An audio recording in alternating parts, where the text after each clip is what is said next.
গরম বাতাসের আযাব আসে। এই গরম বাতাসের আযাবটা এখন আসে নাই, কিন্তু আমি শেষ জামানার হাদিসগুলো টুকটাক গবেষণা করে মনে হচ্ছে অচিরে গরম বাতাসের একটা আযাব আসবে বিশ্বের দিকে। এবং নাসাও এটা নিয়ে গবেষণা করছে অলরেডি। সূর্যের মধ্যে অনেক রকম বিক্রিয়া হচ্ছে, তেজস্ক্রিয় বিক্রিয়া হচ্ছে ইত্যাদি, হিলিয়াম গ্যাসের অনেক বিস্ফোরণ হচ্ছে। এগুলোর ওয়েভ বা ফ্লোটা আস্তে আস্তে পৃথিবীর দিকে ধেয়ে আসবে। নবীজি বলেছেন ফালইয়ারতাকিবু ইনদা যালিকা রিহান হামরা। এই রিহান হামরা কথাটা এই হাদিসের মধ্যে আছে। তিরমিজির 2211 নম্বর হাদিস এটা আছে। গরম বাতাস ধেয়ে আসবে পৃথিবীর দিকে, গরম বাতাসের আযাব। গরম বাতাসের আযাব আসবে, ওয়াজালজালা এবং ভূমিকম্প। অন্য হাদিসে আসছে সানাওয়াতু জালাজিল, ভূমিকম্পের বছরগুলো। আর আসছে মুতানুন শাদীদ, বড় মহামারী। আর খসফুন মানে এই যে জমিন ধসে যাওয়া, মাসখান মানে চেহারা আকৃতি বিকৃত হয়ে যাবে। আর কযফান একটা আছে, কযফান মানে পাথরের বৃষ্টি বর্ষিত হবে। এই আযাবগুলো কখন আসে? এই পাপগুলোতে মানুষ যখন লিপ্ত হয়। আর আমাকে বলেন দেখি, এই পাপগুলোতে আমরা কম বেশি লিপ্ত আছি কি নাই? আর বড় বড় বস্তুবাদী শহরগুলোতে এই পাপগুলো বেশি না? এখানে মানুষ ওই হাদিসের উপর আমল করছে। এখন কোন হাদিস? নবী সাল্লাল্লাহু আলাইহি ওয়াসাল্লামের ইন্তেকালের ৮০ থেকে ৮৫ দিন আগে একটা হাদিস তিনি বলে গেছে, একদম শেষের দিকে, জীবনের শেষের দিকে। ওই হাদিসটাকে বলে হাদিসে জিবরিল। কি বলে? নবীজিকে জিবরাইল আলাইহিস সালাম মানুষের রূপ ধরে এসে জিজ্ঞাসা করেছিলেন যে কিয়ামত কবে হবে। নবীজিকে জিবরাইল আলাইহিস সালাম মানুষের রূপ ধরে সবার সামনে জনসমক্ষে এসে জিজ্ঞাসা করেছেন কিয়ামত কবে হবে। নবীজি বলছেন মাত্র দুটো আলামত বলেছেন। কয়টা ভাই? দুইটা। একটা হচ্ছে আনতালিদাল আমাতু রাব্বাতুহা, দেখবে যখন দাসী মনিবকে জন্ম দিচ্ছে। দাসী মনিবকে জন্ম দিচ্ছে মানে কি? সমাজের ন্যায় অন্যায়, হক বাতিল, হালাল হারাম, এই যে মানদণ্ড সব উল্টে যাবে। হালাল হবে হারাম, হারাম হবে হালাল, ন্যায় হবে অন্যায়, অন্যায় হবে ন্যায়, হক হবে বাতিল, বাতিল হবে হক, জায়েজ নাজায়েজ, নাজায়েজ জায়েজ।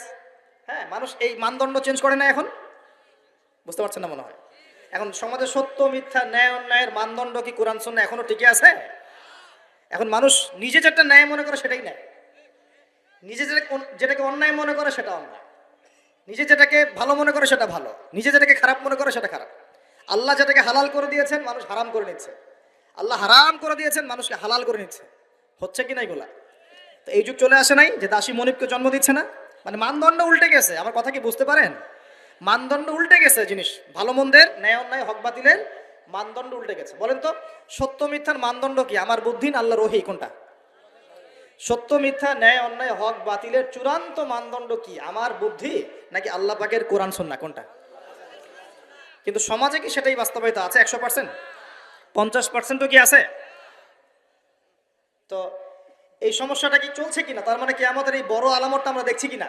আমি আপনাদেরকে পরামর্শ দেই, যদি কেউ টেনশন ফ্রি লাইফ লিড করতে চান, এখন আমাদের এই পরিবার, সমাজ, অর্থনীতি, ব্যক্তি জীবন, রাষ্ট্রীয় জীবন একটা টেনশন না? একটা চাপ, মানসিক চাপ, টেনশন, উদ্বিগ্নতা সব জায়গায় না? টেনশন ফ্রি লাইফ লিড করতে চাইলে বেশি বেশি দরুদ পড়তে হয়। কি করতে হয়? দরুদ পড়তে হয়। বলতে হয় আল্লাহুম্মা সাল্লি আলা মুহাম্মাদ ওয়া আলা আলি মুহাম্মাদ কামা সাল্লাইতা আলা ইব্রাহিম ওয়া আলা আলি ইব্রাহিম ইন্নাকা হামিদুম মাজিদ। এরপরে পরের অংশটুকু যেটা আপনারা নামাজে পড়েন, এই নামাজে যেটা পড়েন এটা হলো দরুদে ইব্রাহিম। কি নাম? দরুদে ইব্রাহিম। এখন কেন দরুদে ইব্রাহিম সেটা আমি একটু পরে ব্যাখ্যা করছি। এই দরুদটা সবচেয়ে সেরা দরুদ।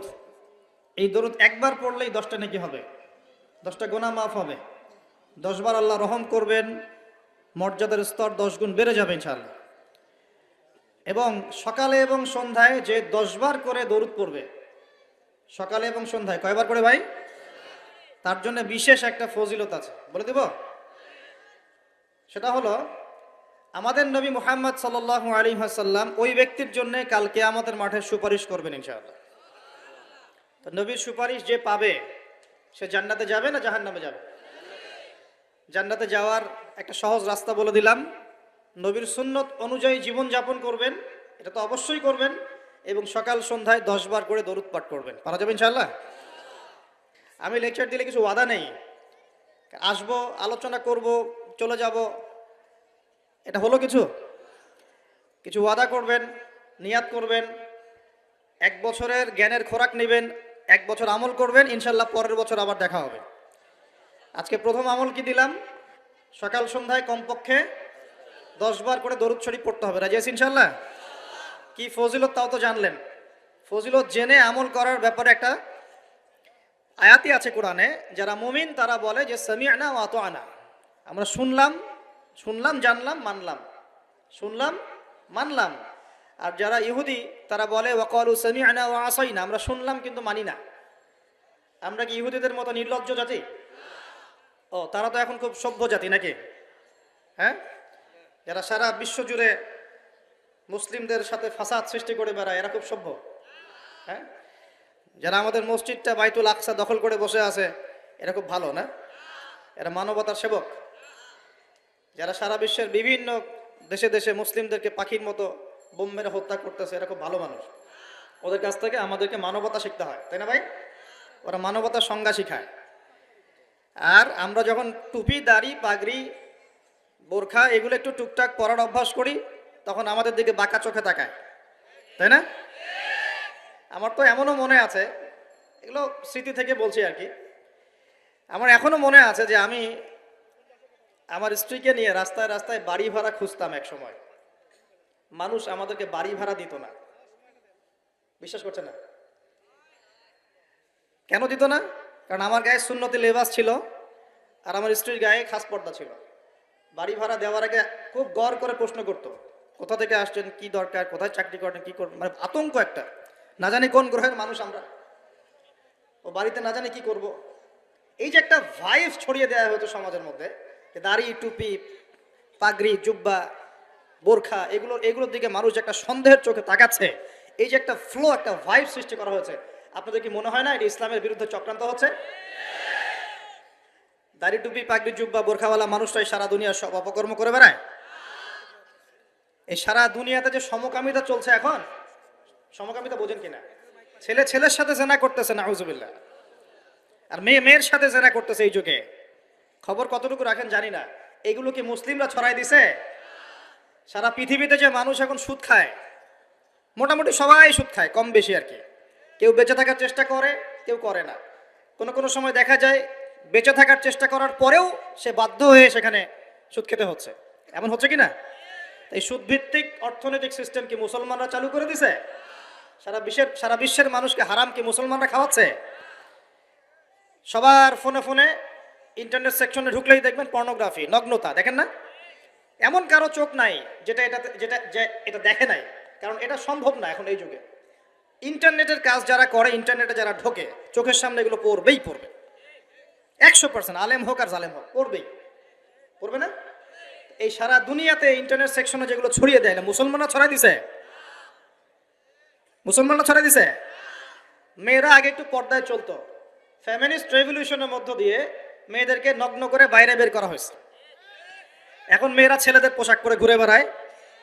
হ্যাঁ, সমাজের মধ্যে এই সমস্যার কারণে জেনা বাড়ছে, পরকীয়া বাড়ছে, ব্যভিচার বাড়ছে, ধর্ষণ বাড়ছে। এই সমস্যাগুলো মুসলমানরা তৈরি করে দিছে। আমরা আগে শিখতাম কোরআন এবং সুন্নাহ কেন্দ্রিক শিক্ষা, এখন শিখতেছি পশ্চিমা ধাঁচের শিক্ষা। এই শিক্ষা কি মুসলমানরা চালু করে দিল? আগে আমরা আল্লাহ পাকের জমিনে আল্লাহর খলিফা ছিলাম। আল্লাহ পাক দুনিয়াতে আমাদের খলিফা করে পাঠান নাই? সূরা বাকারার প্রথম দিকে আছে না, আদম আলাইহিস সালামকে আমি সৃষ্টি করেছি কি জন্য? আমার খলিফা হিসেবে। ওয়াইজ ক্বালা রাব্বুকা লিল মালায়েকা ইন্নী জাঈলুন ফিল আরদি খলিফা শব্দ কোরআনে নাই? তাহলে আদম আলাইহিস সালাম এই দুনিয়াতে কার খলিফা? যে আল্লাহর খলিফা, সে আল্লাহ পাকের হুকুম আহকাম চালু করবে নাকি নিজের মন গড়া বিধান চালু করবে? যে আল্লাহর বিধান দিয়ে চলে সে আল্লাহর খলিফা না? আর যে আল্লাহর বিধান বাদ দিয়ে চলে সে কি আল্লাহর খলিফা না শয়তানের খলিফা? সারা বিশ্বে এখন মানুষ কি আল্লাহর বিধান দিয়ে চলে, নিজেদের বিধান দিয়ে চলে? এই সমস্যাগুলো কি মুসলমানরা তৈরি করে দিল? সারা দেশে এবং সারা বিশ্বে দেখেন যুব সমাজ মাদকের সয়লাভ, একাকার অবস্থা। কোরআন সুন্নাহ কি মানুষকে মাদক খেতে উৎসাহিত করে নাকি মাদকের বিরুদ্ধে কোরআন সুন্নাহর জিরো টলারেন্স কোনটা? সমাজে দেখেন মেয়েদের সাথে কি অন্যায় আচরণ করা হচ্ছে, ইফটিজিং, ধর্ষণ, এগুলো বাড়ছে না কমছে? কোরআন সুন্নাহ কি এর পক্ষে না বিপক্ষে? সারা দুনিয়ার এই ঘর থেকে শুরু করে বিশ্বের যে সমস্যাগুলো একটা একটা করে বলতে গেলে তো 100টা বের হবে।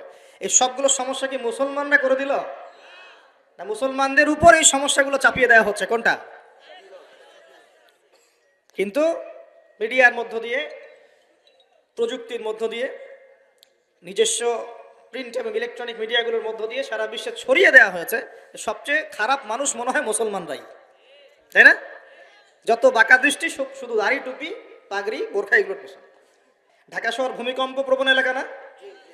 ভূমিকম্পের যে পাপগুলা, সেই পাপগুলো আমি কিন্তু একটা লেকচার আলোচনা করে আসছি সিলেটে, দেখে নিন অনলাইনে।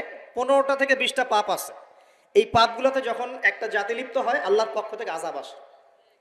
কয়েকটা কথা বলছি। পাপগুলোর মধ্যে একটা হচ্ছে যে যখন মানুষ বস্তুবাদী হয়, বেশি বস্তুবাদী মানে দুনিয়া নিয়ে খুব বেশি ব্যস্ত, পরকালের ফিকির কম, আল্লাহকে ভুলে গেছে। তারপরে যখন আমানত উঠে যায়, আমানত কি হয়? উঠে যায়।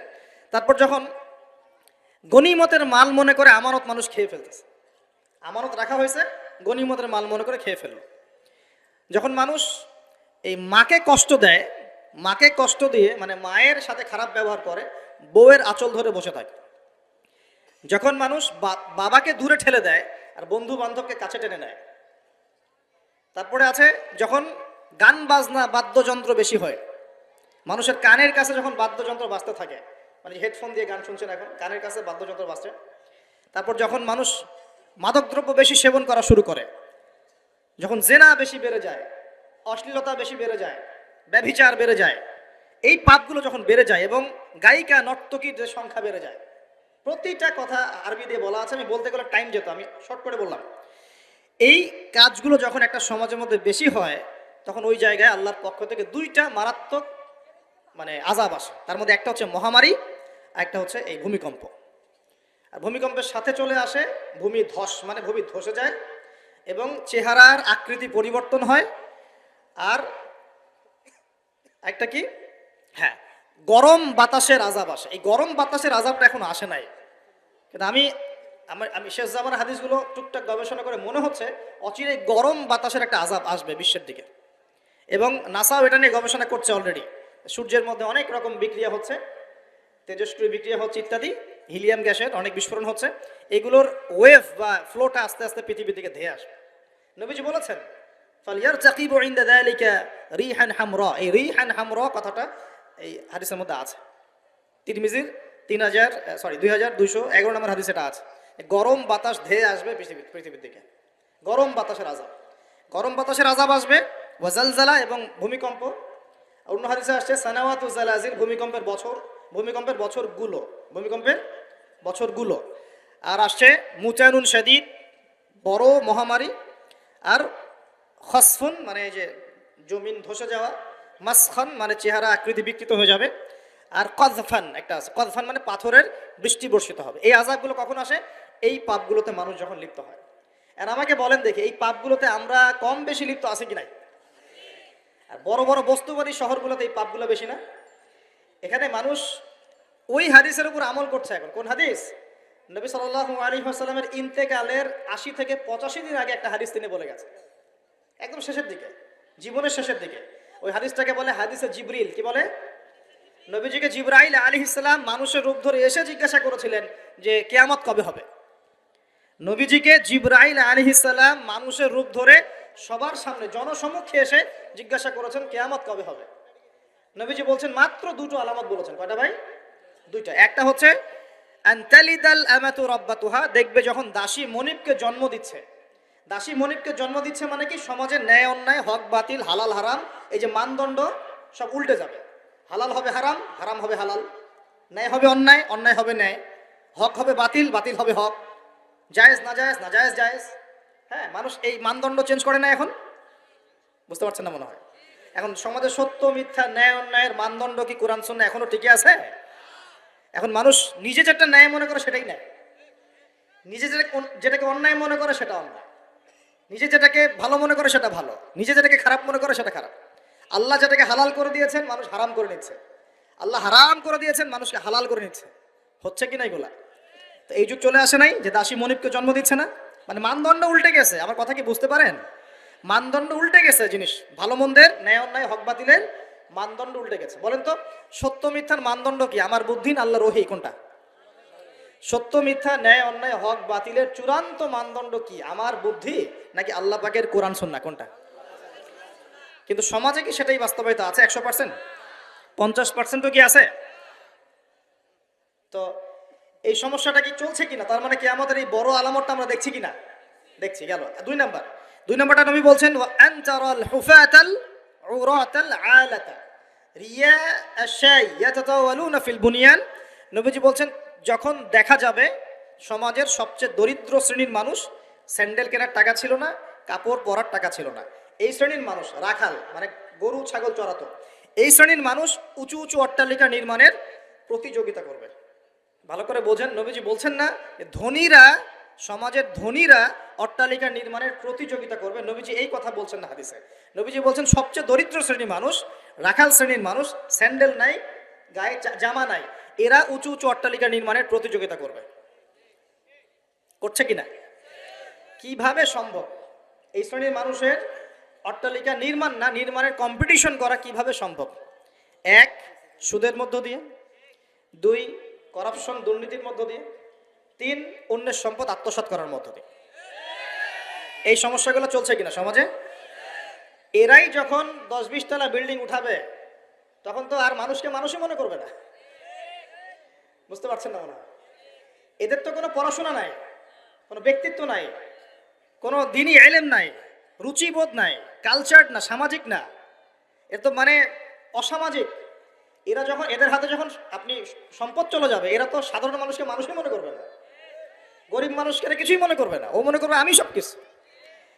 আমরা দেখেছি যার একটা বাড়ি আছে ঢাকায়, ও মানুষকে মানুষই মনে করে না, মানুষকে মানুষই মনে করে না, যে মনে করে আমি আমি শহরের মালিক।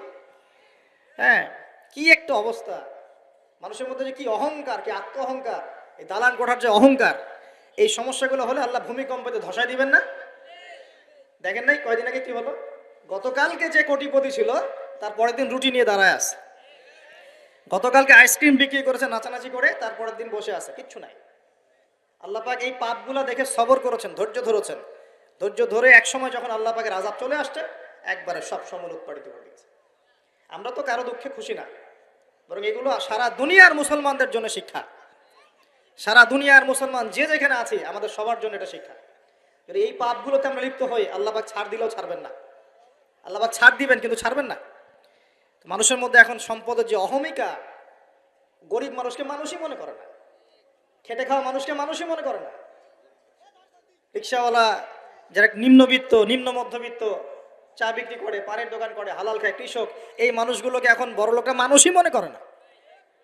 জাকাত তো দেয়ই না, জাকাত তো তার উপরে ছিল ফরজ, ওই জাকাত তো দেয়ই না যে এই খাবার তার কাছে পৌঁছাবে, উল্টা কিভাবে তাদের সম্পদ লুটে পুটে খাওয়া দেয় সেই বুদ্ধি। আবার দিলেও যে কত শর্ত, বাপরে বাপ। তো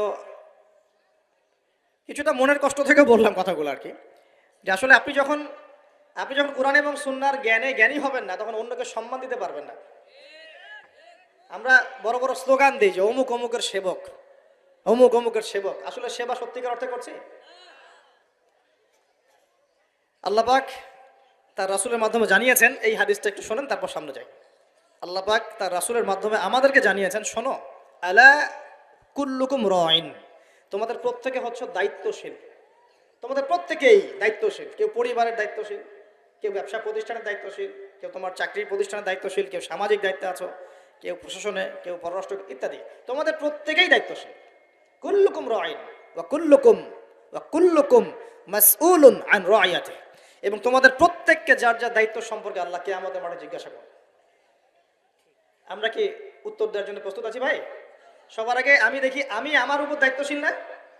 মনে করেন আমি বা আমাদের মতো যারা আছেন, যারা দায়ী ইলাল্লাহ, আলেম ওলামা, যারা উম্মার জন্য ভালো চিন্তা করেন, জনগণকে পথ দেখানোর চেষ্টা করেন, তাদের উপর সবচেয়ে বড় আমানত হচ্ছে কোরআন এবং হাদিস। তাদের উপর সবচেয়ে বড় আমানতটা কি? কোরআন এবং সুন্নাহ, এই জ্ঞানটাকে সত্যটাকে স্পষ্ট করে দেওয়া, এটার আলোকে সত্য মিথ্যাকে স্পষ্ট করে দেয়া। কতজন মানুষ এই কাজটা করতেছে? কেউ হিকমার দোহাই পেরে সত্য মিথ্যা স্পষ্ট করে না, কেউ চাকরি চলে যাবে এই ভয় সত্য কথা বলে না, কেউ আমার এই হবে সেই হবে কত কিছু চিন্তা করে সত্যের সাথে মিথ্যা তালগোল পাকায় সময় পার করতেছে। ওয়াজ মাহফিল বাংলাদেশের দিন প্রচারের একটা অন্যতম প্ল্যাটফর্ম। এই সারা দেশে মনে হয় প্রতিদিন 100-200 মাহফিল হয়, হয় কি না? কিন্তু আপনি দেখবেন প্রচুর মাহফিল, অহেতুক গাল গল্প কেচ্ছা কাহিনী, টাইম নষ্ট করা। হয়তো একজন আয়োজন করেছে, ওদের টার্গেট আমি টাকা কালেকশন করব, আর বক্তাও এখানে সুযোগ নেবে, কালেকশনে এত % আমার, ঠিক আছে? তারপরে জনগণও আসবে, কেউ আসছে ভিডিও করতে, কেউ সেলফি উঠাইতে, কেউ এটা কেউ সেইটা, ওদিকে চানাচুর খাচ্ছে, ওদিকে মেলা লাগছে, এরকম দেখেন। এক একজন এক এক উদ্দেশ্য। আসলে উদ্দেশ্য কি আমার এখানে? উদ্দেশ্য হবে আমি আল্লাহর দ্বীনের সত্য কথাগুলো কোরআন সুন্নাহর মানদণ্ডে যাচাই বাছাই করে যুগোপযোগীভাবে জনগণের বুঝ অনুযায়ী তাদেরকে বুঝিয়ে দিয়ে আসবেন। জনগণ কি করবে? অডিয়েন্স, তারা এখানে আসবে একটা নিয়াতে, আমরা কোরআন সুন্নাহ শুনবো, কোরআন সুন্নাহর কথাগুলোকে মেলাবো, যাচাই করব, যদি কোরআন সুন্নাহর সাথে মিলে যায় আমি গ্রহণ করবো। যদি বক্তার কথা কোরআন সুন্নাহর সাথে না মেলে আমি নিব না। আমি কেন, যত বড়ই বুজুর্গ বক্তা আসুক না কেন, আলেম আসুক না কেন, কোরআন সুন্নাহর সাথে যদি তাদের কথাগুলো মিলে না যায় সেই কথা কখনোই আপনি গ্রহণ করবেন না। করবেন? কখনো কখনো কেউ অজ্ঞতাবশত এমন কথা বলতে পারে যেটা কোরআন সুন্নাহয় নাই। এটা যদি অজ্ঞতাবশত হয় তাহলে সে জ্ঞান অর্জন করলে আপনাকে শুধরে দিবে ইনশাআল্লাহ। আর যদি কেউ কেউ ইচ্ছা করে এগুলো করে তাহলে আপনার উপর দায়িত্ব হচ্ছে কোরআন সুন্নাহর মানদণ্ডে যাচাই করে তার কথা গ্রহণ করা। এই কাজটাই বা কয়জন করে? শ্রোতাদের মধ্যে অনেকে আসছি বক্তাকে একবার দেখবো চলে যাব, কেউ আসছে সেলফি উঠা, কেউ মোবাইলে ছবি তুলবে, কেউ ভিডিও করবে। প্রতিটা কাজের উদ্দেশ্য কি? আমাদের দ্বীনি কাজের উদ্দেশ্য হবে এই কাজগুলোর ওসিলায় পরকালে আল্লাহর নাজাত যেন পাই ইনশাআল্লাহ, এবং দুনিয়াতে আল্লাহর দ্বীন যেন এগিয়ে যায়, উপকৃত হয়। আর রিজিক, টাকা পয়সা, উন্নয়ন সবকিছু আল্লাহ পাকে দিবে ইনশাআল্লাহ। তাই আল্লাহ দিবেন না? ইসলামপন্থীদের হাতেই সবচেয়ে বেশি রিজিক থাকবে ইনশাআল্লাহ, ইসলামপন্থীদের হাতেই সবচেয়ে বেশি সচ্ছলতা থাকবে ইনশাআল্লাহ। আর আগামীতে যে দিন আসতে যাচ্ছে, যে অর্থনৈতিক সংকটময় বিশ্ব আসতে যাচ্ছে, এই সময় যে কোরআন সুন্নাহর আলোকে ইকোনমিক্স ঢেলে সাজাবে সেই পার পাবে, অন্য কেউ পার পাবে না। বিশ্বাস করছেন না? দেখে নিয়ে, যাকাত যদি এখনো চালু না হয় তাহলে গরিব মানুষের পেটে এবার লাথি মারা হবে সামনে, দেখে নিন। যাকাত চালু করতে হবে। খালি কোটি কোটি টাকা প্রতি মাসে মাসে কামাই করব, যাকাত দিব না, এটা বাদ দিয়ে দেন। যাকাত যে দিবে না সেও বিপদে পড়বে, যাকাত যাকে দেয়া হবে না তারও অর্থনৈতিক মন্দা শুরু হয়ে যাবে। যাকাত আল্লাহ পাক দিয়েছেন কোরআনের অর্থনীতি মানে যাকাত, কোরআনের অর্থনীতি মানে ব্যবসা, কোরআনের অর্থনীতি মানে সাদাকা, কোরআনের অর্থনীতি মানে কৃষিভিত্তিক অর্থনীতি। এই পুরো বিষয়গুলোর মধ্যে সারা বিশ্বের অর্থনীতি পড়ে যায়। কিন্তু এখন আমরা এগুলো সব না হলেও অনেকগুলো অংশ সরিয়ে দিয়ে সুদ চালু করে এটা দিয়ে খাচ্ছি আর কি, টুকটাক। সুদের পরিণাম ধ্বংস হবেই হবে, আজ হোক আর কাল হোক সুদ ধ্বংস হবেই হবে। সারা দুনিয়া এখন দেখছে যে সুদ কিভাবে ধ্বংস হয়, সারা দুনিয়া এখন দেখছে সুদ কিভাবে ধ্বংস হবে। মনে রাখবেন, এর ফলে শুধু এক শ্রেণীর মানুষই লাভবান হবে। কোন শ্রেণী? যারা বুর্জোয়া শ্রেণী, যারা পুঁজিবাদী শ্রেণী, যারা ধনিক শ্রেণী, যাদের হাতে সম্পত্তি কুণ্ঠিগত থাকবে, এরা হয়তো পার পেয়ে যাবে এই দুনিয়াতে। কিন্তু মধ্যবিত্ত শ্রেণী আর নিম্ন মধ্যবিত্ত শ্রেণীর জীবনে এমন দুর্ভোগ নেমে আসবে সামনে, দেখে নিন কি হয়। সুদের পরিণতি হচ্ছে ধ্বংস, সুদের পরিণতি মানেই ধ্বংস। সুদ যখন চালু হবে তখন আল্লাহ পাক কোরআনে বলছেন, ও যে ব্যক্তি সুদ খেলো সে যেন আমার এবং আমার নবীর সাথে যুদ্ধ করলো। একটা বলি তাহলে বুঝবেন, সূরা বাকারায় 279-80 এই আয়াতগুলোর দিকে আছে, 79-81। আল্লাহ পাক বলছেন, ইয়া আইয়ুহাল্লাযীনা আমানু, হে মুমিনগণ, ইত্তাকুল্লাহ, তোমরা আল্লাহকে ভয় করো। আল্লাহর কথা সহজ না? তোমরা আল্লাহকে ভয় করো। ওয়াযারু মা বাকিয়া মিনার রিবা, সুদ ছেড়ে দাও, সুদের অবশিষ্ট অংশ ছেড়ে দাও, মানে সুদ ছেড়ে দাও। ওয়া ইল্লাম তাফআলু, যদি তোমরা সুদ না ছাড়ো, ফাআযানু বিহারবিন মিনাল্লাহি ওয়া রাসূলিহি, তাহলে আল্লাহ এবং তার রাসূলের সাথে যুদ্ধের ঘোষণা শুনে রাখো। কার কথা এটা? আমি বানিয়ে বললাম? আপনার কিতাব, এই কিতাব আপনার বাসায় নাই? আপনি কি এই কিতাবের জন্য জীবন দিতে চান না? যখন এই কিতাবকে কেউ অবমাননা করে আপনার তো গা জ্বলে, হৃদয় রক্তক্ষরণ হয়।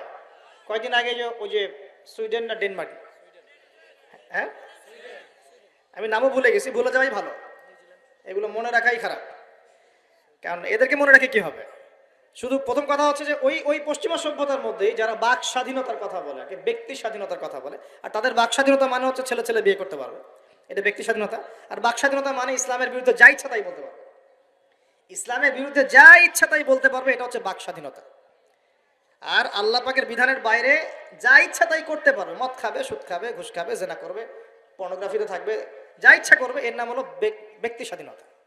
এটা ওরা বিশ্বাস করে। তো সেখানে কোরআনকে অবমাননা করেছে, কোরআন পুড়িয়ে দিয়েছে, আপনারা দেখেছেন তো। তখন আপনার খারাপ লাগে নাই? একটু খারাপ লাগে নাই ভাই? কষ্ট হয় নাই? যদি সে আপনার ছেলে হতো আপনি কি করতেন বলেন? আপনার ছেলে যদি কোরআন পুড়িয়ে দিত কি করতেন? এখন আমাকে বলেন, ওই কোরআনেই আছে, সুদ খাওয়া মানে আল্লাহ এবং তার রাসূলের সাথে যুদ্ধ করা। আর আমি আর আপনি যে মানছি না, এখন আমাদের কি হবে বলেন? সে তো অমুসলিম, কোরআনে কি আছে জানেই না বেচারা। কোরআনের প্রতি অনেক ক্ষোভ, কারণ কোরআন ওদের সমস্ত জাহিলিয়াত অন্যায়ের বিরুদ্ধে কথা বলে। এই জন্য কোরআনকে পুরা দিতে চায় এবং নবীকেও গালিগালাজ করে, তাই না? ইসলামের বিরুদ্ধে দাঁড়া যায়, ইসলামের বিরুদ্ধে ওরা চেষ্টা চালায়, কারণ ওরা জানে না ইসলাম কি, ওরা বোঝে না কোরআন কি, ওরা বোঝে না মুহাম্মদ সাল্লাল্লাহু আলাইহি ওয়াসাল্লাম কে, তিনি কেমন আদর্শ, কেমন মানুষ, তিনি যে পুরো বিশ্বের জন্য রহমত, ওরা তো জানেই না, বোঝেই না। আমরা জানি না? এখন আমরা যে জানি, কিন্তু আমরা যে কোরআন পড়তে জানি না। আমরা তো জানি, কিন্তু আমরা তারপরেও যে কোরআন তেলাওয়াত করতে পারি না, জানার পরেও যে কোরআনের অর্থ কোনোদিন পড়ে দেখলাম না। আর গত বছর তো অর্থ পড়তে বলেছিলাম যে অর্থগুলো একটু পড়ে দেখেন, বাপরে বাপ, যে ধোয়াটা ধুইলো আমাকে, আমি একদম পরিষ্কার হয়ে গেছি, এমন ধোয়া ধুয়ে দিচ্ছে। কোরআনের অর্থ পড়ার দরকার নাই।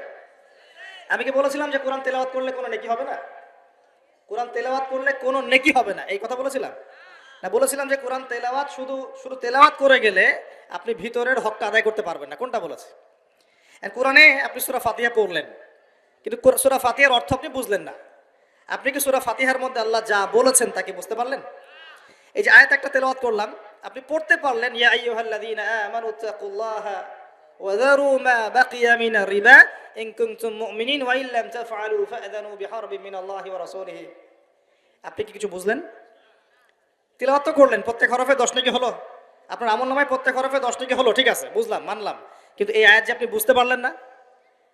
কিন্তু এখন আমি যদি বলে দেই আয়াতের অর্থটা এমন, হে মুমিনগণ আল্লাহকে ভয় করো, সুদ ছেড়ে দাও, যদি না ছাড়ো আল্লাহ এবং তার রাসূলের সাথে যুদ্ধের ঘোষণা শুনে রাখো। এবার কি কিছু বুঝতে পারলেন? বুঝতে পারেন নাই? তাহলে অর্থের দরকার নাই ভাই। আর কত সহজ করে বলবো বলেন তো ভাই? আর কত সহজ করে বোঝাবো? তা আমি যে এখন মুসলিম পরিবারে জন্ম নিয়েও যে আমি কোরআন তেলাওয়াত করতে পারছি না, অর্থটা পড়ে দেখছি না, নবীর হাদিসগুলো পড়ছি না, কোরআন রেগুলার একটু তেলাওয়াত করি না, কোরআনের একটু দাওয়াত মানুষকে দেই না, কোরআনের কাজে সাহায্য করছি না, এগুলো কি আমার অপরাধ হচ্ছে না? কে বড় অপরাধী তাহলে, তারা না আমরা? বলেন এবার। দ্বিতীয় ওয়াদাটা করতে পারি? প্রথম ওয়াদা করেছেন দরুদ পড়বেন সকালে সন্ধ্যায় 10 বার করে, মনে আছে তো নাকি ভুলে গেছেন?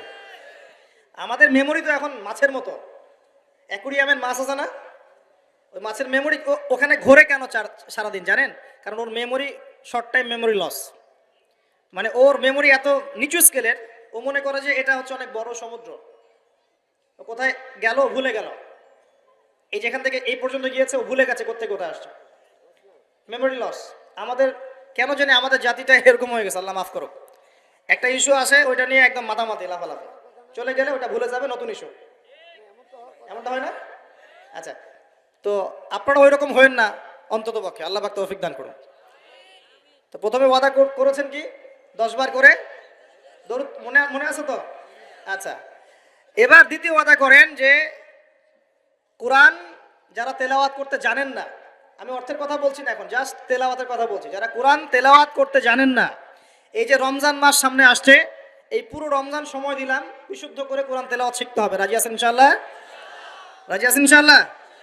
ওয়াদা করছেন তো? নিয়াত এত দুর্বল কেন? নিয়াত এত দুর্বল কেন? কোরআন তেলাওয়াত শিখতে কি কষ্ট হবে খুব? এটা তেলাওয়াত শেখাটা কি অযথা হবে না কাজে দিবে? কোরআন যে তেলাওয়াত করতে জানে না, কোরআন কি তার পক্ষে সাক্ষী দিবে না বিপক্ষে সাক্ষী দিবে? আর কোরআন যার বিপক্ষে সাক্ষী দিবে সে কি জান্নাতে যাবে? কি মনে হয়, জান্নাতে যাবে? আচ্ছা, তাহলে একটু ওয়াদা করতে পারি ইনশাআল্লাহ, আগামী রমজান শেষ হওয়ার আগেই কোরআন তেলাওয়াত শেষ হওয়া চাই ইনশাআল্লাহ। পারা যাবে ইনশাআল্লাহ? যে ফজিলত বলি, প্রত্যেক হরফে 10 নেকি পাবেন ইনশাআল্লাহ, প্রত্যেক হরফে 10 নেকি। কোরআনে কতগুলো হরফ আছে জানেন? এটা আয়াত, হরফ, হরফ মানে অক্ষর। আর আয়াতও 6,666টা নাই, 6,666টা আয়াত কোরআনে নাই। বাসায় কি গুনে দেখেন, কোরআনে আয়াত আছে 6,236টা, 6,236টা, বাসায় কি গুনে দেখেন। দুই, কোরআনের শব্দ আছে 77,800টা, শব্দ বুঝি, ওয়ার্ডস 77,800টা, এটা হলো শব্দ সংখ্যা। আর অক্ষর প্রায় 5 থেকে 6 লক্ষ অক্ষর আছে, 5 থেকে 6 লক্ষ অক্ষর আছে। এবং প্রত্যেক হরফে 10টা করে যদি নেকি হয়, একবার বিশুদ্ধ করে কোরআন খতম দিলে কত নেকি হবে বলেন, কত হবে? কয়েক কোটি তো হবে নাকি? ইনশাআল্লাহ হবে তো নাকি? আল্লাহ পাক আমাদের সবাইকে বিশুদ্ধ করে কোরআন তেলাওয়াত করার তৌফিক এনায়েত করুন, বলি আমিন। এখন যারা আমরা কোরআন খুলেছিলেন, বুঝতে পারেননি কথা, কবে শেষ কোরআন খুলে দেখেছেন? কে কবে শেষ কোরআন খুলে দেখেছেন? কোরআনের সাথে যদি এমন সম্পর্ক হয়, হে মুসলিম জাতি, আমাদের আল্লাহর গজব থেকে বাঁচার কোনো সম্ভাবনা নাই। আল্লাহ পাক আমাদেরকে কোরআনের সাথে সম্পর্ক করার তৌফিক দান করুন। যে কোরআনের সাথে সম্পর্ক করতে পেরেছে, সে সরাসরি আল্লাহর সাথে সম্পর্ক করতে পেরেছে। যার সাথে কোরআনের সম্পর্ক নাই, সে আল্লাহর মারেফত থেকে বহু দূরে অবস্থান করছে। আল্লাহর মারেফত এইভাবে পাওয়া যায় না, অনেক ত্যাগ তিতিক্ষার মধ্য দিয়ে পেতে হয়। আল্লাহ পাকের মারেফত পাওয়ার সবচাইতে শ্রেষ্ঠ মাধ্যম হচ্ছে কোরআনুল কারীম। এছাড়া এর চেয়ে শ্রেষ্ঠ কোনো মাধ্যম নাই। হ্যাঁ, সালাত আছে, সেটা একটা ইবাদত, কিন্তু এটা হচ্ছে বিধান। এই বিধান এবং এর তেলাওয়াত, আল্লাহ পাকের কালাম, এর মধ্য দিয়ে আল্লাহ পাকের মারেফত লাভ করা যাবে ইনশাআল্লাহ তাআলা। আল্লাহর সাথে আপনি সরাসরি কথা বলতে পারবেন। আপনি কি আল্লাহর সাথে কথা বলতে চান না? আল্লাহ পাক কি বলছেন, কেন বলছেন, আপনার সাথে আপনার প্রতি আল্লাহ পাক কি নসিহত করছেন, আপনি কি জানতে চান না, শুনতে চান না? মুসা আলাইহিস সালাম পঞ্চম আসমানে আমাদের নবীকে বলছেন 50 ওয়াক্ত নামাজ আপনার উম্মত পড়তে পারবে না, আপনি কমিয়ে নিয়ে আসেন। আমার উম্মতকে 2 ওয়াক্ত নামাজ দেয়া হয়েছিল, পড়তে পারে নাই। তার উম্মতের নাম কি? মুসা আলাইহিস সালামের উম্মতের নাম কি বলেন? বনু ইসরাইল। কিন্তু বনু ইসরাইল তারও আগ থেকেই ছিল। বনু ইসরাইল বলা হয় ইয়াকুব আলাইহিস সালামের বংশধরদেরকে। মুসা আলাইহিস সালামের কওম দাবি করে, এখন যারা ইহুদি তারা দাবি করে যে আমরা মুসা আলাইহিস সালামের কওম। কিন্তু সত্য কথা হচ্ছে যে যারা এই দাবিটা করে এরা সত্যিকারের বনু ইসরাইল নয়। এরা হচ্ছে ইউরোপিয়ান জিউস, ইউরোপ থেকে এসেছে এরা, এরা ইউরোপিয়ান জিউস, এরা সত্যিকারের বনু ইসরাইল নয়, এটা মাথায় রাখবেন। আচ্ছা, আর যারা বলে আমরা নাসারা বা খ্রিস্টান, এরাও সত্যিকারের খ্রিস্টান নয়। সত্যিকারের খ্রিস্টানরা কখনো 3 খোদায় বিশ্বাস করতো না। তারা বিশ্বাস করতো আল্লাহ ছাড়া কোনো ইলাহ নাই এবং আল্লাহ পাকের কোনো সন্তান নেই, তারা বিশ্বাস করতো। তারা বিশ্বাস করতো ঈসা আলাইহিস সালাম আল্লাহর সন্তান নয়। সত্যিকারের খ্রিস্টান ছিল বাদশা নাজাশী। কি নাম? নাম শোনেন নাই মনে? বাদশা নাজাশী ছিল নবী সাল্লাল্লাহু আলাইহি ওয়াসাল্লামের সময় এমন একজন খ্রিস্টান শাসক যার রাজ্যে কেউ জুলুমের শিকার হতো না। মুসলমানরা একসময় সেই রাজ্যে আশ্রয় নিয়েছিল এই মুশরিকদের অত্যাচার থেকে বাঁচার জন্য। এই বাদশা নাজাশী মুসলমানদেরকে আশ্রয় দিয়েছিল, তাদের ভরণ পোষণ দেখাশোনা সবকিছু করেছিল। এই বাদশা নাজাশী যখন মারা যায়, আমাদের নবী নিজে তার গায়েবানা জানাজার নামাজ পড়েছে। তারা ছিল প্রকৃত খ্রিস্টান, যার সামনে জাফর রাদিয়াল্লাহু আনহু সূরা মারিয়াম তেলাওয়াত করেছিলেন। সূরা মারিয়ামে তেলাওয়াত শুনেই তিনি চোখ দিয়ে দরদর করে কান্না শুরু করেছেন। তো মনে রাখবেন, এখনকার ইউরোপিয়ান জিউসরা কিন্তু প্রকৃত বনু ইসরাইল নয়, এটা মাথায় রাখবেন। তারপরে সামনে যান। তো মুসা আলাইহিস সালাম কমাতে চাপ দিচ্ছেন। নবী সাল্লাল্লাহু আলাইহি ওয়াসাল্লাম একবার যাচ্ছেন 50 থেকে 45, 45 থেকে 40, 40 থেকে 35, এই করতে করতে করতে করতে 5 ওয়াক্ত নামাজ হলো। কত ওয়াক্ত? 5 ওয়াক্ত। এবার মুসা আলাইহিস সালাম বলছেন আরো কমায় নিয়ে আসেন, আমার উম্মত 2 ওয়াক্ত নামাজ পড়তে পারে নাই, আপনি আরো কমিয়ে নিয়ে আসেন। তখন নবী সাল্লাল্লাহু আলাইহি ওয়াসাল্লাম বলছেন আমি আমার রবের কাছে এই আরজি পেশ করতে লজ্জা বোধ করছি। কি বোধ করছি? লজ্জা বোধ করছি। তারপর আল্লাহ রাব্বুল আলামিন বললেন যে তোমার উম্মতের উপর আমি 5 ওয়াক্ত নামাজই ফরজ করলাম, এই হাদিয়া দিলাম, কিন্তু তারা যদি 5 ওয়াক্ত নামাজ পড়ে 50 ওয়াক্তের নেকি দেওয়া হবে। আর কিছু চাই ভাই? 5 ওয়াক্ত নামাজ পড়লে আমরা প্রতিদিন 50 ওয়াক্ত নামাজ পড়ছি। শুধু তাই নয়, আল্লাহ পাক বলে দিলেন তোমার উম্মতের কোনো ব্যক্তি যে কোনো ভালো কাজ করুক না কেন তাকে 10 গুণ বাড়ায় দেওয়া হবে। 1 টাকা দান করেছেন 10 টাকার নেকি দেওয়া হবে। 1 রাকাত নামাজ পড়লেন 10 রাকাতের নেকি দেওয়া হবে। একটা সেজদা করলেন 10টা সেজদার নেকি পাওয়া যাবে। একবার সুবহানাল্লাহ বললেন 10 বার সুবহানাল্লাহ বলার নেকি পাওয়া যাবে। একবার সূরা ফাতিহা বললেন 10 বার পড়ার নেকি পাওয়া যাবে। এতিমের মাথায় একবার হাত বুলিয়েছেন 10টা এতিমের মাথায় হাত বোলানোর নেকি হবে। একটা বিয়ে করলে তাহলে 10টা বিয়ের নাকি হবে নাকি ভাই? হ্যাঁ, আচ্ছা, হ্যাঁ হ্যাঁ, স্ত্রীর মুখে যদি খাবার তুলে দেন, স্ত্রীর মুখে যদি খাবার তুলে দেন, এই খাবার তুলে দেওয়ার বিনিময়েও আল্লাহ পাক নেকি দিবে ইনশাআল্লাহ। এমনকি স্ত্রীর দিকে যে নেক নজর বলি না, স্ত্রীর দিকে যে তাকাচ্ছেন, এই তাকানোর বিনিময়ে আপনার নেকি হবে ইনশাআল্লাহ। দেখেন শয়তান কত স্মার্ট, যেদিকে তাকালে আমাদের নেকি হয় ওই দিকে দেখতে এখন ভাল লাগে না, যেদিকে তাকালে গোনা ওই দিকে দেখতে ভাল লাগে, তাই না? এই হচ্ছে অবস্থা। এখন সমাজে একটা বড় ব্যাধির নাম হচ্ছে জেনা আর পরকিয়া। জেনা সবখানেই জেনা, রাস্তাঘাটে, স্কুলে, কলেজে, বিশ্ববিদ্যালয়ে তো আমরা পড়েছি মাশাআল্লাহ। আমরা তো 10 বছর আগের স্টুডেন্ট ছিলাম। ওই সময় দেখতাম যে মেয়েদের কোলে ছেলেরা শুয়ে থাকতো, মেয়েরা ওরা গোল হয়ে গ্রুপ স্টাডি করতো, মানে গোল হয়ে একটা বই নিয়ে পড়াশোনা করতো, ওটার নাম নাকি গ্রুপ স্টাডি। ছেলে মেয়ে সবাই একসাথে আর কি। কোনো কোনো সময় দেখা যেত ক্যাম্পাসে হাঁটতে গিয়ে দেখা যেত যে মেয়ের যে মানে থাই উরুর উপরে মাথা দিয়ে ছেলে বই পড়তেছে। জেনা নয় কি এগুলা? নাকি ভালো কাজ? এখন তো এর চেয়ে তো ভালো মারাত্মক কিছু হয়, তাই না ভাই? এখন তো এই যুগ পার হয়ে গেছে। আগে চিঠি দেওয়ার যুগ ছিল, এখন চিঠি দেওয়ার যুগ টুক নেই, এখন একদম সরাসরি সবকিছু, তাই না? একটা পাপ, একটা পাপের কারণে আল্লাহ পাকের মহামারী নেমে আসে, আল্লাহ পাকের পক্ষ থেকে মহামারী নেমে আসে। সেই পাপটার নাম হলো ফাহেসাত, অশ্লীলতা, নোংরামি, জেনা, ব্যভিচার, পরকে, যে নোংরামি না এগুলা, এই এই এই এই পাপগুলোর কারণে আল্লাহর পক্ষ থেকে এমন এমন রোগ ব্যাধির জন্ম হয় যে রোগগুলো আগে বিশ্বের মধ্যে ছিল না। এই কথাটা হাদিসের মধ্যে আছে। এই অবৈধ জেনা এবং ব্যভিচার, পরকে, এইসব সম্পর্কের কারণে আল্লাহর পক্ষ থেকে এমন কিছু আযাব আসে, এমন কিছু রোগ আসে, ব্যাধি আসে, মুসিবত আসে, যা এই দুনিয়াতে আগে কখনো ছিল না। আপনারা কি এইডসের নাম আজকে থেকে 50-100 বছর আগে শুনেছিলেন কখনো? কেউ শুনেছিল? এখন আশঙ্কাজনক হারে এগুলো বাড়ছে কিনা? কোনো চিকিৎসা আছে এগুলো? তাহলে মনে করছেন এগুলো কি আল্লাহর পক্ষ থেকে আযাব না? আল্লাহর আযাব না এগুলা?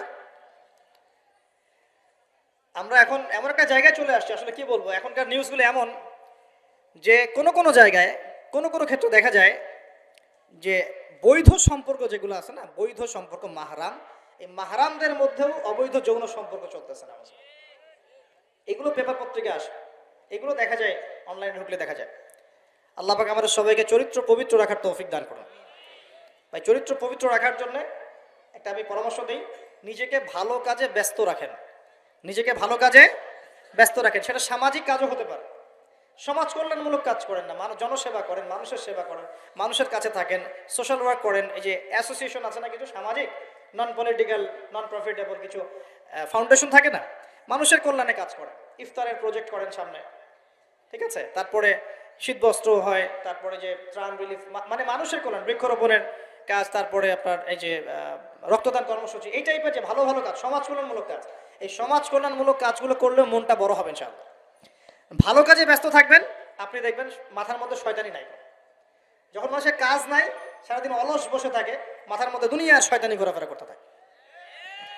আল্লাহ পাক আমাদের সবাইকে ভালো কাজের সাথে থাকার তৌফিক দান করুন এবং ভালো কাজে একে অপরকে সহযোগিতা করার তৌফিক দান করুন ইনশাআল্লাহ।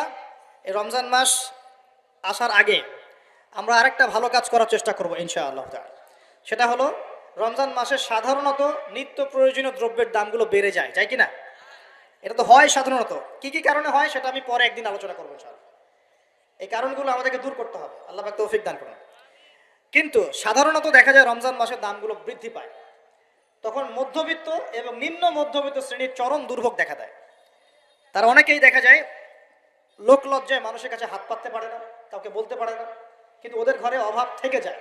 কোনো কোনো সময় দেখা যায় ইফতার করতে বসে তারা বদদোয়া করতে থাকে, ইফতার করতে বসে বদদোয়া করতে থাকে, আল্লাহ কি চলছে, কিভাবে খাবো, কিভাবে করবো, আল্লাহ তুমি দেখো, তুমি ছাড়া দেখার কেউ নাই, এগুলো বলতে থাকে। আমরা রমজান মাস আসার আগে একটা ভালো কাজ করার নিয়াত করি, আল্লাহ পাক তৌফিক দান করুন। আমাদের মধ্যে যারা সামর্থ্যবান আছি, আমাদের মধ্যে যারা সামর্থ্যবান, খেয়ে পরে বাঁচতে পারি 3 বেলা, আমরা আমাদের রমজান মাসের বাজার তো করবো, পাশাপাশি চেষ্টা করব প্রত্যেক ভাই অন্তত একটা করে পরিবারের দায়িত্ব নেওয়ার জন্য। পারবেন তো ইনশাল্লাহ? প্রত্যেক ভাই কমপক্ষে একটা করে পরিবার, সামর্থ্যবান, বিত্তশালী, সামর্থ্যবান, যাদেরকে আল্লাহ পাক সামর্থ্য দিয়েছেন অর্থনৈতিক, আমরা একটা নিয়াত করি যে আগামী রমজানে, এই আসন্ন রমজানে ইনশাআল্লাহ আমরা নিজেদের পরিবারের সাথে অন্তত একটা করে পরিবারের হলো দায়িত্ব নিব ইনশাআল্লাহ। মানে আমরা নিজেদের পরিবারের বাজার করব, মাসিক বাজার, একটা পরিবারের মাসিক বাজার করে দেবো ইনশাআল্লাহ। পারা যাবে না ইনশাআল্লাহ? এইভাবে যদি আমরা সমাজের মানুষগুলো এগিয়ে আসি, যাদের সামর্থ্য আছে, দেখবেন সমাজের একটা বড় অংশের মানুষের অভাবের সমস্যা দূর হয়ে যাবে ইনশাআল্লাহ। এক মাসের বাজেট তার কি লাগতে পারে? এক মাসের জন্য কতটুকু চাল লাগে? 20 কেজি, 30 কেজি, হাতে চাল লাগতে পারে, ডাল লাগতে পারে, নিত্য প্রয়োজনীয় জিনিস, তেল লাগতে পারে, চিনি লাগতে পারে, চিনি, তারপরে আপনার এই যে ছোলা লাগতে পারে, খেজুর লাগতে পারে। একটা প্যাকেজ করে আমি চেষ্টা করব আমার পরিবারের সাথে অন্তত একটা করে পরিবারের দায়িত্ব নেওয়ার জন্য। পারবো না ইনশাল্লাহ ভাই? নিয়ত এত দুর্বল কেন? নিয়ত এত দুর্বল কেন ভাই? যখন আল্লাহর বান্দারা অন্য মুসলিমের পাশে থাকে, আল্লাহ তখন সেই বান্দার পাশে থাকে ইনশাআল্লাহ। নিজেকে ভালো কাজে ব্যস্ত রাখেন। দান সৎকার করলে কখনো টাকা কমে যায় না। মনে রাখবেন, দান করলে কোনোদিনও টাকা কমে যায় না। আপনার দানের টাকা ঘুরে ফিরে আপনার কাছে আসবে। বুঝতে পারছেন না? আপনার দানের টাকা ঘুরে আল্লাহ আপনার কাছে ফিরাই দিবে। কিভাবে ফিরাবেন সেটা আল্লাহর দায়িত্ব। আমি কি বুঝাবো কিভাবে ফিরাবেন? বুঝবেন, একটু বোঝানোর চেষ্টা করবেন। অর্থনীতি কিন্তু কঠিন, সহজ করে বোঝানোও কঠিন, সবাই সহজ করে বোঝাতেও পারবে না। আমি একটা পয়েন্ট খালি বুঝাই আপনাদেরকে, বোঝেন, চেষ্টা করেন। মনে করেন আপনাদেরকে অর্থনীতি বুঝাই, এগুলো আমাদের সাবজেক্ট ছিল, আর তখন আমরা আসলে অর্থনীতি কিছুই বুঝতাম না। তারপরে যখন কোরআন হাদিস পড়া শুরু করলাম, তখন দেখলাম যে ও আচ্ছা, ব্যাপার তো খুব সহজ। সহজ জিনিসটাকে এত কঠিন করা হয় কেন? দেখেন কিরকম। মনে করেন একটা বাজার, আপনাদের এখানে বাজার আছে কি? আচ্ছা, এই বাজারের মধ্যে ধরেন 100 ব্যবসায়ী আছে। ব্যবসায়ীরা ব্যবসা করে। আল্লাহ পাক ব্যবসা হালাল করেছেন না হারাম করেছেন? হালাল ব্যবসা। ব্যবসায় একটা 10 টাকার পণ্য আপনি চাইলে 30 টাকা, 40 টাকা, 50 টাকা, 100 টাকা বিক্রি করতে পারবেন কি না? পারবেন। মার্কেটের একটা ফিক্সড প্রাইস থাকে, মার্কেট প্রাইস, এটাকে বলে মার্কেট প্রাইস, যে একটা দাম নির্ধারণ করা হয় যে আমরা এই দামে সব সেল করবো, তাই না? আচ্ছা, অ্যান্ড ব্যবসায়ীরা ব্যবসা করছে, ব্যবসায় লাভও আছে, লসও আছে, ঝুঁকিও আছে, লাভও হতে পারে, লসও হতে পারে। এখন ব্যবসা করার সময় দেখা গেল যে এক ভাই লাভ করলো আর এক ভাই লস করলো, এমনটা হয় কি না? আচ্ছা, আল্লাহ পাক এখানে কি করেন জানেন? এই বাজারের মধ্যে যে সম্পদগুলো আছে, অর্থ সম্পদ, আপনারা যেটা কারেন্সি বলেন, এগুলো আল্লাহ রাব্বুল আলামিন হাত থেকে হাতে ঘোরাতে থাকেন। আজকে আপনার হাতে, কালকে তার হাতে, কালকে তার হাতে, পরশু আরেক ভাইয়ের হাতে। এই সম্পদ বাজারের মধ্যে ঘুরতে থাকে। বাজারটা হতে পারে সমাজ, হতে পারে রাষ্ট্র, হতে পারে বিশ্ব। ভালো করে বোঝেন, ছোট পরিসরে হতে পারে সমাজ, হতে পারে রাষ্ট্র বা বিশ্ব। আল্লাহ পাক সম্পদটা সার্কুলেট করেন, ঘোরাতে থাকেন। আজকে তার হাতে, কালকে তার হাতে, কালকে তার হাতে, এভাবে সম্পদ ঘুরতে থাকে। লাভ লসের রিস্ক আছে, কেউ লাভ করে, কেউ লস করে। এভাবে সম্পদ সার্কুলেট হতে হতে হতে আল্লাহ পাক যাকে ইচ্ছা ধনী বানান, যাকে ইচ্ছা গরিব বানান। কথা বুঝতে পারছেন? এটা হলো এই জায়গায় রিজিকটা নিয়ন্ত্রণ করেন সরাসরি আল্লাহ পাক। আল্লাহ পাক কারো সম্পদ নেন, কারোকে দেন, কারো কাছ থেকে নেন, কারোকে দেন, কারো কাছ থেকে নেন, কাউকে দেন। এভাবে সম্পদ ঘুরতে থাকে। আর যদি দেখা যায় সম্পদ মানে চাহিদার চেয়ে কম হচ্ছে, আল্লাহ পাক সম্পদ উৎপন্ন করে দেন। জমিন থেকে উৎপন্ন করেন, আসমান থেকে উৎপন্ন করেন। আমি মানে বুঝাতে পারছি না। এরপরও যদি দেখা যায় যে সমাজে সংকট হলো, অন্য সমাজ থেকে আমদানি করতে হয়। যদি একটা রাষ্ট্রের সংকট হচ্ছে, অন্য রাষ্ট্র থেকে আমদানি করতে হয়। এভাবে একটা সিস্টেম চলে, ইসলামিক সিস্টেম। এখানে ব্যবসা হচ্ছে মূল। এখানে দায়িত্ব আল্লাহ নিয়ে নেন, কাউকে ধনী করবেন, কাউকে গরিব করবেন। সম্পদ ঘুরতে থাকবে, ঘুরতে থাকবে। এভাবে আল্লাহ পাক আপনার এই যে ধনী ব্যক্তি, মনে করেন যে সম্পদ এখানে লাভ করেছে, এই ব্যক্তির উপর আবার জাকাত ফরজ আছে। কি আছে? জাকাত ফরজ আছে। এখন এই যখন ধনী হবে, নিসাব পরিমাণ সম্পদ আসবে, তখন এ জাকাত দিবে গরিবকে। তখন যার হাত থেকে সম্পদ চলে আসছে, ওর কাছে আবার সম্পদ ফিরে যাবে। সুবহানাল্লাহ। বুঝতে পারলেন কি কিভাবে সম্পদ আল্লাহ পাক ঘোরান? এর জাকাত ছাড়াও আছে সাদাকা। সাদাকা ছাড়া সাদাকাতুল ফিতর আছে, অনুদান আছে, এবং নরমালি আল্লাহ পাক কিন্তু সদকা করতে উৎসাহিত করেন। এইভাবে একটা ইকোনমিক সিস্টেম চলতে থাকে, ছোট বা বড় পরিসরে। এইভাবেই মদিনা টিকে ছিল, এইভাবেই মদিনার ইকোনমিক সিস্টেম চলতো নবী সাল্লাল্লাহু আলাইহি ওয়াসাল্লামের যুগে। তো সেখানে আরো একটা বিষয় এক্সট্রা ছিল, যেটা এখন নাই। সেটা ছিল গনিমত। সেটা কি? রাসূল সাল্লাল্লাহু আলাইহি ওয়াসাল্লাম সাহাবীরা বিভিন্ন যুদ্ধ এবং জিহাদ করতেন কিনা? না, তারা তো এগুলো করতেন না। ঘর মসজিদে বসে খালি সুবহানাল্লাহ পড়তেন, হ্যাঁ নাকি? বদর তো হয়নি ইসলামে, হয়েছে? এগুলো বললে তো দেখা যাবে বাপরে বাপ অবস্থা খারাপ। হ্যাঁ, জিহাদি বয়ান শুরু করে দিয়েছে। এগুলো কি ইতিহাসে আছে কি না? যখনই মুসলিমরা যুদ্ধে গিয়েছে এবং জয় করেছে, তখন বিপুল গনিমতের সম্পদ লাভ করেছে। বুঝতে পারছি? গনিমত মানে ওই যে যাদের সাথে যুদ্ধ হচ্ছে, ওদের সব সম্পত্তি মুসলিমরা তখন পেয়ে যায়, কারণ ওগুলো ছেড়ে ওরা পালিয়ে যায়। এটা এর মধ্য দিয়ে মুসলিম ব্যাপক সচ্ছলতার মুখ দেখেছিল। খায়বারের যুদ্ধে জয়ের মধ্য দিয়ে মুসলিমরা প্রায় 1/3 সম্পদ পেয়েছিল আরবের মধ্যে।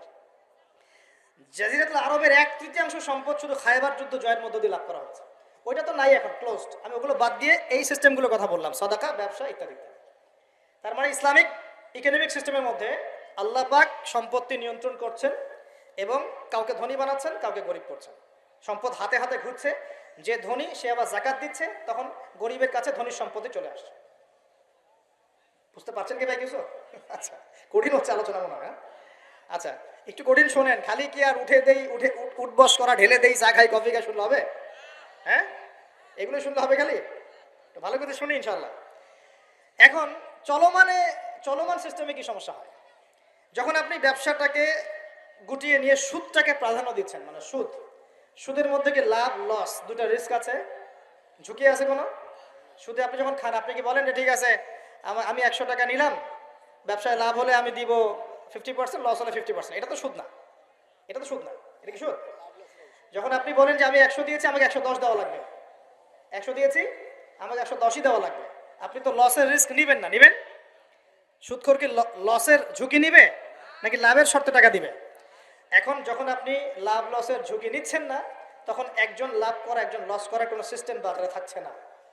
তখন সম্পদ ধনিক শ্রেণীর হাতে পুঞ্জীভূত হচ্ছে, তারা আস্তে আস্তে ধনী হতে থাকবে, গরিবরা আস্তে আস্তে গরিব হতে থাকবে। আবার জাকাত দিবে না, তখন ওই সম্পদ আবার গরিবের কাছেও ফিরে আসবে না। এভাবে সুদের মধ্য দিয়ে সম্পদ সংকীর্ণ হয়ে যায়, একদম একটা মার্কেট, সমাজ, রাষ্ট্র মেসাকার অবস্থা, দেউলিয়া হয়ে চলে যাবে।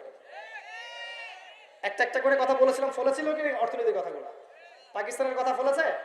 পাকিস্তানের সামনে আরো ভয়াবহ পরিণতি আছে। আর এগুলো থেকে শিক্ষা না নিতে পারলে আমাদের সামনে ক্ষতি আছে।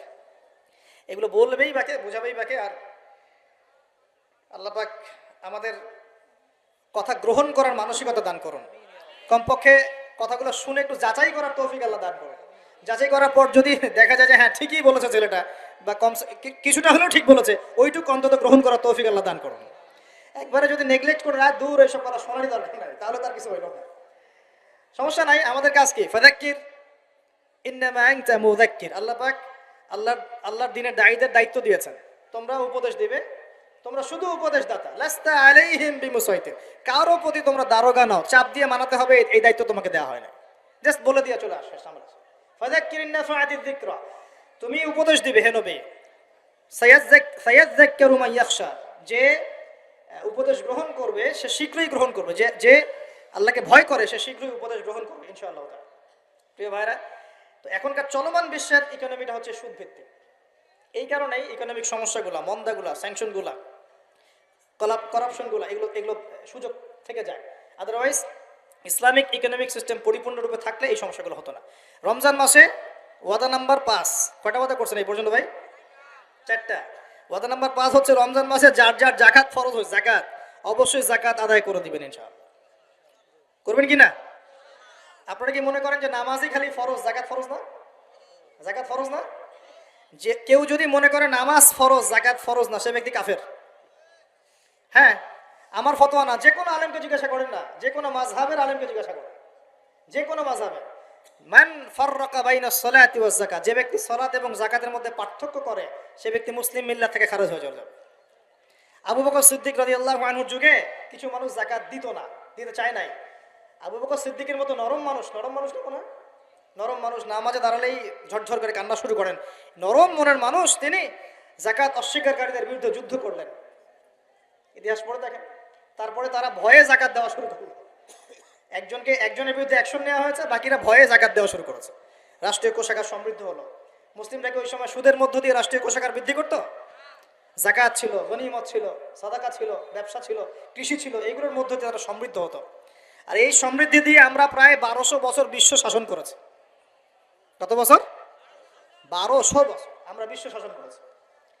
আর এখন আমাদেরকে চাইতে হয়, লোন দেন, এই করেন, সেই করেন। আমাদেরকে নিচের হাত হইতে হয়েছে, নিচের হাত। কি লজ্জা আমাদেরকে নিচের হাত হতে হয়েছে, ওরা এখন উপরের হাত। ওরা আমাদেরকে এখন অনুদান দেয়, আবার সুদের শর্ত দিয়ে দিবে। আপনার তো IMF বুঝবেন না, ওইটাতে আমি যাচ্ছি না।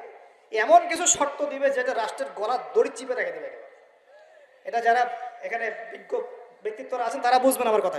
গলার মধ্যে দড়ি দিয়ে ফাঁস লাগিয়ে রেখে দিবে, এর নাম লোন দেওয়া। গলায় দড়ি দিয়ে ফাঁস ধরে রেখে দিবে, এর নাম লোন দেওয়া। দিবি না মানে টান দিয়ে নিয়ে নিবে একেবারে। তারপর শ্রীলঙ্কা বানায় রেখে দিবে একেবারে। শ্রীলঙ্কা এমনি হয়েছে নাকি? ওর গলায় আগে রশি পরাইছে, নে তুই নে, এগুলো সব নে। রশি আস্তে আস্তে টান দিছে, দিয়ে এক পর্যায়ে যখন দেখছে এ তো আর আমার কিছু শোধ করতে পারবে না, টান দিয়ে সব নিয়ে নাও, দেউলিয়া শেষ নাই। শিক্ষা বিশ্ব বুঝতে হবে কোরআন সুন্নাহ আল্লাহ পাক শুধু এই যে ঝাড়ফুঁক করার জন্য আর তাবিজ করার জন্য, হ্যাঁ, শুধু বরকত নেওয়ার জন্যই নাজিল করেন নাই। কোরআন এবং সুন্নাহ আল্লাহ পাক নাজিল করেছেন যাতে কোরআন সুন্নাহ দিয়ে আমরা চলমান সমাজের বিশ্বের সমস্ত সমস্যাগুলোর সমাধান খুঁজে বের করতে পারি। না কি মনে হয় আপনাদের? এই জন্য আল্লাহ নাজিল করেন নাই। আমি একটা আয়াত বলি তাহলে বুঝবেন। আল্লাহ বলছে সূরা নাহল আয়াত নাম্বার 89, সূরা নাহল আয়াত নাম্বার 89 আল্লাহ পাক বলছেন বিসমিল্লাহির রহমানির রহিম, ওয়া নাযালনা আলাইকাল কিতাব, হে নবী আমি আপনার প্রতি এমন একটা কিতাব নাজিল করে দিয়েছি, মানে কোরআন, তিবিয়ানান লিকুল্লি শাই, যে কিতাব প্রতিটা বিষয়কে ব্যাখ্যা করবে ইনশাআল্লাহ। ব্যাখ্যা করে কিনা? কোরআন প্রতিটা বিষয়কে ব্যাখ্যা করে কিনা? ওয়া হুদান, এবং কোরআন হবে আমাদের জন্য হেদায়াত, মানে পথনির্দেশ, গাইডেন্স। ও রহমাতান, এবং আল্লাহর পক্ষ থেকে রহমত, দয়া। ওয়া বুশরা লিল মুসলিমিন, আর মুসলমান জাতির জন্য এই কোরআন হচ্ছে সুসংবাদ। বলি সুবহানাল্লাহ। এই কোরআন যদি পড়ি না, বুঝি না, আমল করি না, তাহলে এর সমাধান কেমন করে বের করব? আল্লাহ পাক আমাদেরকে এমন ওলামায়ে কেরাম দান করুন, এমন প্রজন্ম দান করুন, এমন যুব সমাজ দান করুন, এমন নেতৃত্ব দান করুন যারা কোরআন এবং সুন্নাহর জ্ঞান দিয়ে পুরো বিশ্বটাকে শাসন করতে পারবে ইনশাআল্লাহ। আল্লাহ পাক, আমি দোয়া করি আল্লাহ পাক আমাদের ঊর্ধ্বতন কর্তৃপক্ষ সহ সবাইকে এমন হেদায়েত দান করুন যে হেদায়েতের আলোকে তারা কোরআন সুন্নাহর কাছে এমনভাবে আত্মসমর্পণ করবে যে ওই হেদায়েতের আলো নিয়ে, ওই আলোর মশাল নিয়ে ইনশাআল্লাহ বিশ্বটা জয় করবে ইনশাআল্লাহ। এমন প্রজন্ম আসবে ইনশাআল্লাহ। যদি এই এস্টিমেশনগুলা যতদিন পর্যন্ত না মুসলমানরা এই বিশ্বটাকে আবার শাসন না করছে, বিশ্বাস করলেন না, আমরা এখন হতাশ। প্রিয় ভাইরা, কিভাবে সম্ভব হবে? আগে তো আমাদের সবাইকে জ্ঞান অর্জন করতে হবে নাকি? তাহলে আমরা নিয়াত করতে পারি কি, 7 নাম্বার ওয়াদা করতে পারি যে আমরা সবাই কোরআন এবং সুন্নাহর ইলমটা অর্জন করবো ইনশাআল্লাহ। কমপক্ষে বেসিক কিছু জ্ঞান অর্জন করবো ইনশাআল্লাহ। আমি বলছি না যে সবাইকে মুফতি হওয়া লাগবে, সবাইকে দায়ী হতে হবে, সবাইকে একদম মুফাসসির হতে হবে, এটা জরুরি না, এটা মানুষ পারবেও না। কিন্তু কমপক্ষে ইসলামের বেসিক জিনিসগুলো কি আমরা শিখতে পারি না ভাই? এটা শেখার জন্য কি খুব কষ্ট করতে হবে? আল্লাহ পাক আমাদের সবাইকে খাস নিয়াত করার তৌফিক দান করুন, খালেস নিয়াত করার তৌফিক দান করুন। দিনের জ্ঞান অর্জন আল্লাহ পাক ফরজ করেছেন ভাই। দিনের জ্ঞান অর্জন করা মুস্তাহাব বিষয় নয়, নফল কিছু নয়। তালাবুল ইলমি ফরিদা আলা কুল্লি মুসলিম, প্রত্যেক মুসলমানের উপরেই দিনের ইলম অর্জন করাটা ফরজ। এটা কি নফল? আমরা নিজেরা অর্জন করব, আমাদের সন্তানদেরকে শেখাবো, মা বোনদেরকেও শেখাবো ইনশাআল্লাহ। মা বোনদেরকে শেখানো লাগবে না ভাই? খালি চুলাই ঠেলবে সারা জীবন? নাকি দিনের কিছু জ্ঞান অর্জন করাতে হবে? নাকি করাতে হবে না?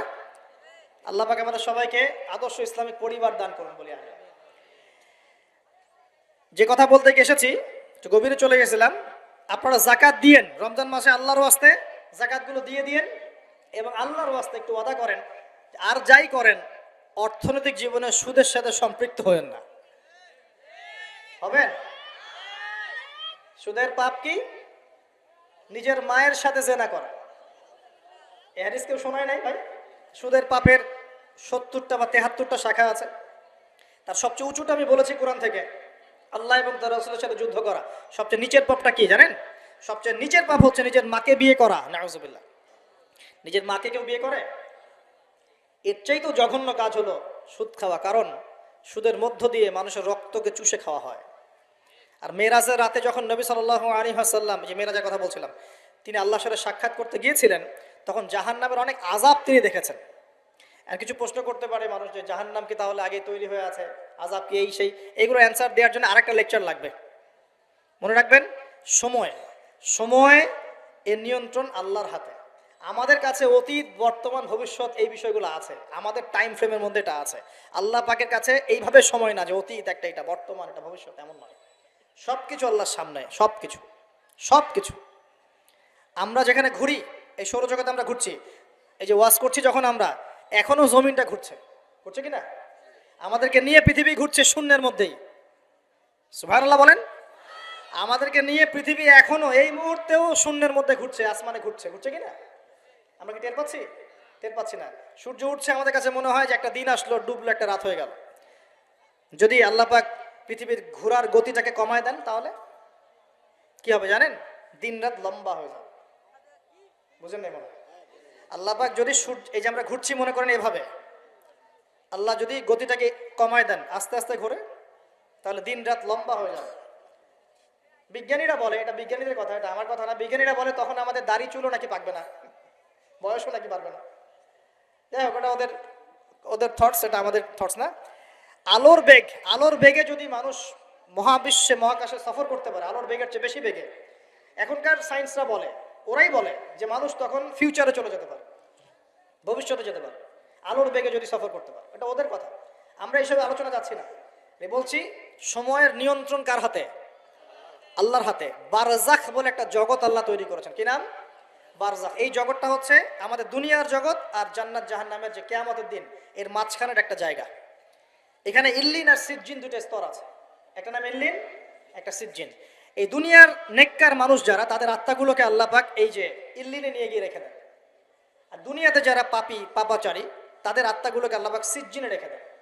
এই যে কবরের যে আযাব, যে আমরা একটা কথা বলি, এটা আযাব বলে রুহের আযাব। কিসের আযাব? রুহ। দেহ তো আপনার নাই, ওখানে দেহ আছে? দেহ তো পচে গেছে, গলে গেছে, তাহলে আযাবটা কিসের? রুহের। বুঝাচ্ছি, আমি এই এই পড়াশোনাটা করেছি ইমাম গাজ্জালী রাহিমাহুল্লাহর বই থেকে। এত গভীর মানে লেখা, মানে ধরতে গেলেও মনে হয় যে একটা লাইন 10 বার পড়তে হচ্ছে।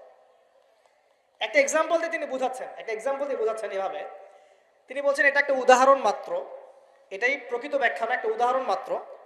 বোঝানোর চেষ্টা করছেন তিনি এভাবে, যে আমরা যখন ঘুমাই, অনেকে ভালো স্বপ্ন দেখেন না? ভালো স্বপ্ন দেখে আপনার কাছে ভালো লাগছে, খুব মজা লাগছে না? স্বপ্নের মধ্যে আপনি কি মানে ভালো ফিল করছেন, মাশাআল্লাহ ভালো লাগছে, ঘুরছেন ফিরছেন খাচ্ছেন। যখন কোনো খুব ভালো আপনি একটা স্বপ্ন দেখেন, আপনার কিন্তু ভালো লাগে। আপনি স্বপ্নে ঘুমন্ত অবস্থাতেই আপনি স্বপ্নে বাস্তবের ফিলিংস পাচ্ছেন, এমন হয় না? আল্লাহ পাক যদি আপনাকে স্বপ্নের মধ্যে রেখে দেন, ধরেন 1 বছর 1.5 বছর 2 বছর, তার মানে 1-2 বছর আপনি স্বপ্নের মধ্যেই বাস্তবের ভালো লাগার ফিলিংসটা পেতে থাকবেন, কিন্তু আপনি ঘুমিয়ে আছেন। বাইরে থেকে আমি আপনাকে দেখছি যে আপনি ঘুমিয়ে আছেন, আপনি ঘুমন্ত অবস্থাতেও ভালো স্বপ্ন দেখেই ভালো ফিল করছেন। তিনি বোঝাচ্ছেন, উদাহরণ দিয়ে বোঝাচ্ছেন, এটা কিন্তু ব্যাখ্যা নয়, জাস্ট একটা বুঝাচ্ছেন উদাহরণ দিয়ে। আল্লাহ পাক যখন শহীদদের রূহগুলোকে জান্নাতে রেখে দেন, জান্নাতে তারা এইভাবে রূহগুলো ঘুরতে থাকে, ফল ফলাদি খেতে থাকে, পাখির মধ্যে রূহ দিয়ে দেন, সবুজ পাখি, এই পাখি উঠতে থাকে, তারা ভালো ফিল করতে থাকে। ওই হায়াতটাকে আল্লাহ পাক তাদের কাছে বাস্তব বানিয়ে দিয়েছেন। কথা বুঝতে পারছেন? ওই হায়াতটাকে আল্লাহ পাক তাদের কাছে বাস্তব বানিয়ে দিয়েছেন। তাদের কাছে মনে হচ্ছে এটাই বাস্তব, এটাই জগৎ। আল্লাহ চাইলে করতে পারেন না? একটা ঘুমন্ত মানুষকে যদি আল্লাহ করতে পারেন, তাহলে শহীদদের ব্যাপারে করতে পারেন না? পারেন। আবার ধরেন একজন মানুষ পাপাচারী, আপনি কখনো কখনো স্বপ্ন দেখেছেন, ভয়ের স্বপ্ন, আটকে উঠছেন, শ্বাস বন্ধ হয়ে যাচ্ছে, এমন হয়নি অনেকদিন? আর হবে তো বেশি, কারণ কানে তো হেডফোন দিয়ে গান শোনেন, আর হেডফোন কানে দিয়ে ঘুমান, এফএম শুনতে শুনতে ঘুমান, এই এই কি করতে করতে ঘুমান। ঘুমানোর আগে তো দোয়া কালাম নাই, দোয়া কালাম মাসনুন দোয়া কালাম তো নাই, সূরা মুলক নাই, সূরা বাকারা শেষের আয়াত নাই, ইত্যাদি নাই, পবিত্রতা নাই, বিছান ছাড়েন না, লাইটস অফ করেন না। আপনার সুন্নত মাফিক তো ঘুমাচ্ছি না। ঘুমানোর কতগুলো সুন্নত জানেন? ঘুমানোরই কত সুন্নত আছে। ইস্তেঞ্জা করতে হয়, অজু করে আসতে হয়, পারলে মেসওয়াক করে নেয়, বিছান ঝাড়তে হয়, বিসমিল্লাহ বলে লাইট অফ করতে হয়, দরজায় খিল দিতে হয়, পাত্র যদি থাকে খাবার পাত্র পানির পাত্র ঢেকে দিতে হয়, তারপরে পড়তে হয় বিছানায় গিয়ে আয়াতুল কুরসি, সূরা বাকারা শেষের 2-3টা আয়াত, সূরা ফালাক নাস ইখলাস, হাত একত্রিত করে ফু দিয়ে সারা গা মাসাহ করতে হয়। ডান কাত হয়ে আল্লাহুম্মা বিইসমিকা আমুতু ওয়া আহইয়া বলে এই যে 33 বার সুবহানাল্লাহ, 33 বার আলহামদুলিল্লাহ, 34 বার আল্লাহু আকবার পড়তে পড়তে ঘুমাতে হয়। কয়জন জানে, কয়জন ঘুমানোর সুন্নত? ঘুমানোর আগে এখন কানে হেডফোন, ব্লুটুথ, হাবি জাবি এইসব দিয়ে যুবকরা ঘুমাচ্ছে। প্রতিটা কাজ নবীর সুন্নত মতো করার চেষ্টা করবো, আল্লাহ পাক তৌফিক দান করুন। এই যে 9 নম্বর ওয়াদা করেন, জীবনের প্রতিটা কাজ নবীর সুন্নাহ মতো করবেন। রাজি আছেন ইনশাআল্লাহ? একদম চেহারা থেকে শুরু হবে, চুল দাড়ি পোশাক আশাক থেকে শুরু হবে। আল্লাহ পাক যত উপরে নিয়ে যাবেন, আপনি যেখানেই যান নবীর সুন্নত বাস্তবায়ন করবেন ইনশাআল্লাহ। আল্লাহ পাক তৌফিক এনায়েত করুন, বলি আমিন। মনে করেন খারাপ স্বপ্ন দেখছেন, খারাপ স্বপ্নে এখন আপনি কষ্ট পাচ্ছেন, দেখছেন যে পানিতে ডুবে যাচ্ছেন, দেখছেন যে আপনি আগুনে পুড়ে যাচ্ছেন, নাউজুবিল্লাহ, দেখছেন যে আপনি হয়তো কেউ আপনার শ্বাস গলা চিপে ধরেছে ইত্যাদি, মানে আপনি কষ্ট পাচ্ছেন। বাহির থেকে কিন্তু আমি আপনার কষ্ট বুঝতে পারবো না, পারবো? আপনি ঘুমিয়ে আছেন, ঘুমিয়ে আপনি কষ্ট পাচ্ছেন। এখন এই ঘুমন্ত কষ্টের স্বপ্নটাকে আল্লাহ পাক যদি 5 বছর লম্বা করে দেন, পারবেন কিনা? আল্লাহ পাক পারেন কিনা? 5 বছর ঘুমিয়ে আছেন আপনি, উঠতে পারতেছেন। এখন এটা হয় না, আল্লাহ চাইলে পারেন, সম্ভব কিনা? আল্লাহ পাক 309 বছর ঘুম পাড়া রাখেন নাই মানুষকে? আছে না দলিল? কোরআনে আছে না? কোন সূরায়? এই তো মাশাআল্লাহ, মাশাআল্লাহ, সূরা কাহফে আছে না 309 বছর আল্লাহ পাক 9 জন 10 জন ছেলেকে ঘুম পাড়ায় রাখছেন না? রাখছেন। তো এখন মনে করেন যে আল্লাহ পাক আপনাকে ওই কষ্টের আযাবটাকে লম্বা করে দিলেন, কষ্টের ওই স্বপ্নটাকে লম্বা করে, তাহলে আপনি কিন্তু ঘুমের মধ্যে কষ্ট ফিল করবেন। এখন কবরে যদি আল্লাহ পাক বারজাখের জীবনে সিজ্জিনে কিছু আত্মাকে রেখে আত্মাগুলোকে আযাব দেন এবং ওইটাকেই যদি তাদের কাছে বাস্তব ফিল দিয়ে দেন, তাহলে কি তার আযাব পাবে না? অনেক ব্যাখ্যা আছে যেগুলো নিয়ে আলাদা লেকচার দেওয়া লাগে। এতটুকু বোঝেন যে আল্লাহ পাক ইন্নাল্লাহা আলা কুল্লি শাইইন কাদির, আল্লাহ পাক প্রতিটা বিষয় সম্পর্কে ক্ষমতাবান। আল্লাহ পাকের হাতেই সব ক্ষমতা, আল্লাহ সব করতে পারেন। যে আল্লাহ পাক আমাকে শ্বাস নেয়ার ক্ষমতা দিচ্ছেন, নিঃশ্বাস নিচ্ছি, একটা নিঃশ্বাসের দাম কি অন্য কেউ দিতে পারবে? যে আল্লাহ পাক এনভায়রনমেন্ট বায়ুমণ্ডলের মধ্যে নাইট্রোজেন গ্যাস দিয়ে দিয়েছেন, এই গ্যাস কি কে দিয়ে, অন্য কেউ দিয়েছে? যে আল্লাহ পাক শ্বাস নেওয়ার জায়গা দিয়েছেন, আমাদের হার্ট যে পাম্প করছে, জন্মের সময় থেকে পাম্প করছে, এখন পর্যন্ত থামে নাই, একদিন 1 মিনিটের জন্য থেমে গেলেই শেষ। এটা কে চালু করে রেখেছে? যে আল্লাহ এত কিছু করতে পারেন, সেই আল্লাহর পক্ষে নবী সাল্লাল্লাহু আলাইহি ওয়াসাল্লামকে তার কাছে নিয়ে যাওয়া, এই আযাবগুলো দেখানো এমন কঠিন কিছু? এগুলো নিয়েও এখন মানুষ প্রশ্ন তোলে। তো এখানে নবীজি অনেকগুলো শাস্তি দেখেছেন, তার মধ্যে একই পাপের কারণে তিনটা শাস্তি দেখেছেন। কয়টা ভাই? এই সেই বিখ্যাত পাপের নামটাই হচ্ছে সুদ। কি নাম সেই পাপের? একবার দেখেছেন কিছু লোককে রক্তের নদীতে ফেলে দিয়ে মাথা ফাটিয়ে দেওয়া হচ্ছে। জিজ্ঞাসা করলেন এরা কারা? জিবরাইল আলাইহিস সালাম বলছেন এরা আপনার উম্মতের সেই সব ব্যক্তি যারা সুদখোর ছিল। রক্তের নদী কেন? কারণ রক্ত চুষে খাইতো তারা মানুষ। মাথা কেন ফাটাই দেওয়া হচ্ছে? কারণ এই মাথা দিয়ে বলেছিল ইন্নামাল বাইউ মিসলু রিবা, ব্যবসা সুদ একই জিনিস। এই শয়তানি মাথা থেকে বেরোছে, এই কারণে মাথা ফাটিয়ে দেওয়া হচ্ছে। আর একটা শাস্তি দেখেছেন, তারা পাথর খাচ্ছে, পাথর, বড় বড় পাথর খাচ্ছে, পিছনের রাস্তা দিয়ে পাথর বের হয়ে যাচ্ছে। জিজ্ঞাসা করলেন কাদের কি কারণে শাস্তি দেওয়া হচ্ছে? জিবরাইল আলাইহিস সালাম বললেন এটাও সুদের কারণে। 3 নাম্বারটা দেখেছেন তিনি, যে কিছু মানুষ শুয়ে আছে আর এই পেটটা, এই আমাদের বাড়ি যেমন উঁচু, বাড়ির মতো উঁচু হয়ে আছে পেটটা, আর পেটের ভিতরে অজগরের মতো বড় বড় সাপ কিলবিল কিলবিল করছে। এই 3টা শাস্তি তিনি দেখেছেন। দেখে জিবরাইল আলাইহিস সালামকে বলছেন এই 3টা শাস্তি কি কারণে? 3টার ক্ষেত্রেই জিবরাইল আলাইহিস সালাম বলেছেন সুদের কারণে, সুদের কারণে, সুদের কারণে। আল্লাহ পাক আমাদেরকে হেফাজত করুন বলি আমি। 10 নাম্বার নিয়াত, আমরা সবাই হালাল খাওয়ার চেষ্টা করবো ইনশাআল্লাহ। আমরা হারামের দিকে যাবো না ইনশাআল্লাহ। হালাল রিজিক আল্লাহ যতটুকু দিবেন এতটুকুতে সন্তুষ্ট থাকবো ইনশাআল্লাহ। এবং যদি আমি সামর্থ্যবান হই, ধনী হতে আল্লাহ পাক নিষেধ করেন নাই, ধনী হতে আল্লাহ নিষেধ করেন নাই, ব্যবসা করতে নিষেধ করেন নাই, ধন সম্পদ আল্লাহ পাক অর্জন করতেও নিষেধ করেন নাই, কিন্তু দুনিয়ার পূজা করতে আল্লাহ নিষেধ করেছে, দুনিয়ার মোহে ডুবে যেতে আল্লাহ নিষেধ করেছেন। সম্পদ ওসমান রাদিয়াল্লাহু আনহুরও ছিল, কিন্তু সেই সম্পদ তিনি তার প্রয়োজনে যতটুকু লাগতো এতটুকু ব্যয় করতেন, বাকিটা আল্লাহর রাস্তায় ব্যয় করতেন। ওসমান রাদিয়াল্লাহু আনহুর মতো ধনী হতে কোনো সমস্যা আছে? আপত্তি আছে? একটা আমল তার জীবনী থেকে পাওয়া যায়, এটা পড়ে আমার কাছে এত নিজেকে এত ছোট মনে হচ্ছে যে কাশ যদি এই আমলটা আমি করতে পারতাম। বলে দেব? চেষ্টা করছি যে করার, আপনারাও করার চেষ্টা করেন। উসমান রাদিয়াল্লাহু আনহু ধনী ছিলেন কিনা? তো নবীর কাছে গিয়ে বলছেন যে আমার ধন সম্পদ খুব বেশি বাড়ছে, ইয়া রাসূলুল্লাহ আপনি সম্পদ একটু কমানোর দোয়া করেন তো আমার জন্য। চিন্তা করা যায় মানুষ এমন দোয়া কেউ করবে এই যুগে? আচ্ছা, নবী সাল্লাল্লাহু আলাইহি ওয়াসাল্লাম বললেন তুমি উটের পিঠে, গাধার পিঠে খাওয়া দাওয়া করো, ঠিক আছে, খাওয়া দাওয়া করো। তো তিনি খাওয়া দাওয়া করেন। এখন কয়দিন পরে, কয়দিন বলতে কতদিন আল্লাহ ভালো জানেন, তিনি এসে বলছেন ইয়া রাসূলুল্লাহ আমার তো সম্পদ আরো আগের চেয়ে বাড়তেছে, দেখি আপনি কি দোয়া করলেন? সম্পদ তো আরো বাড়া শুরু করেছে এখন।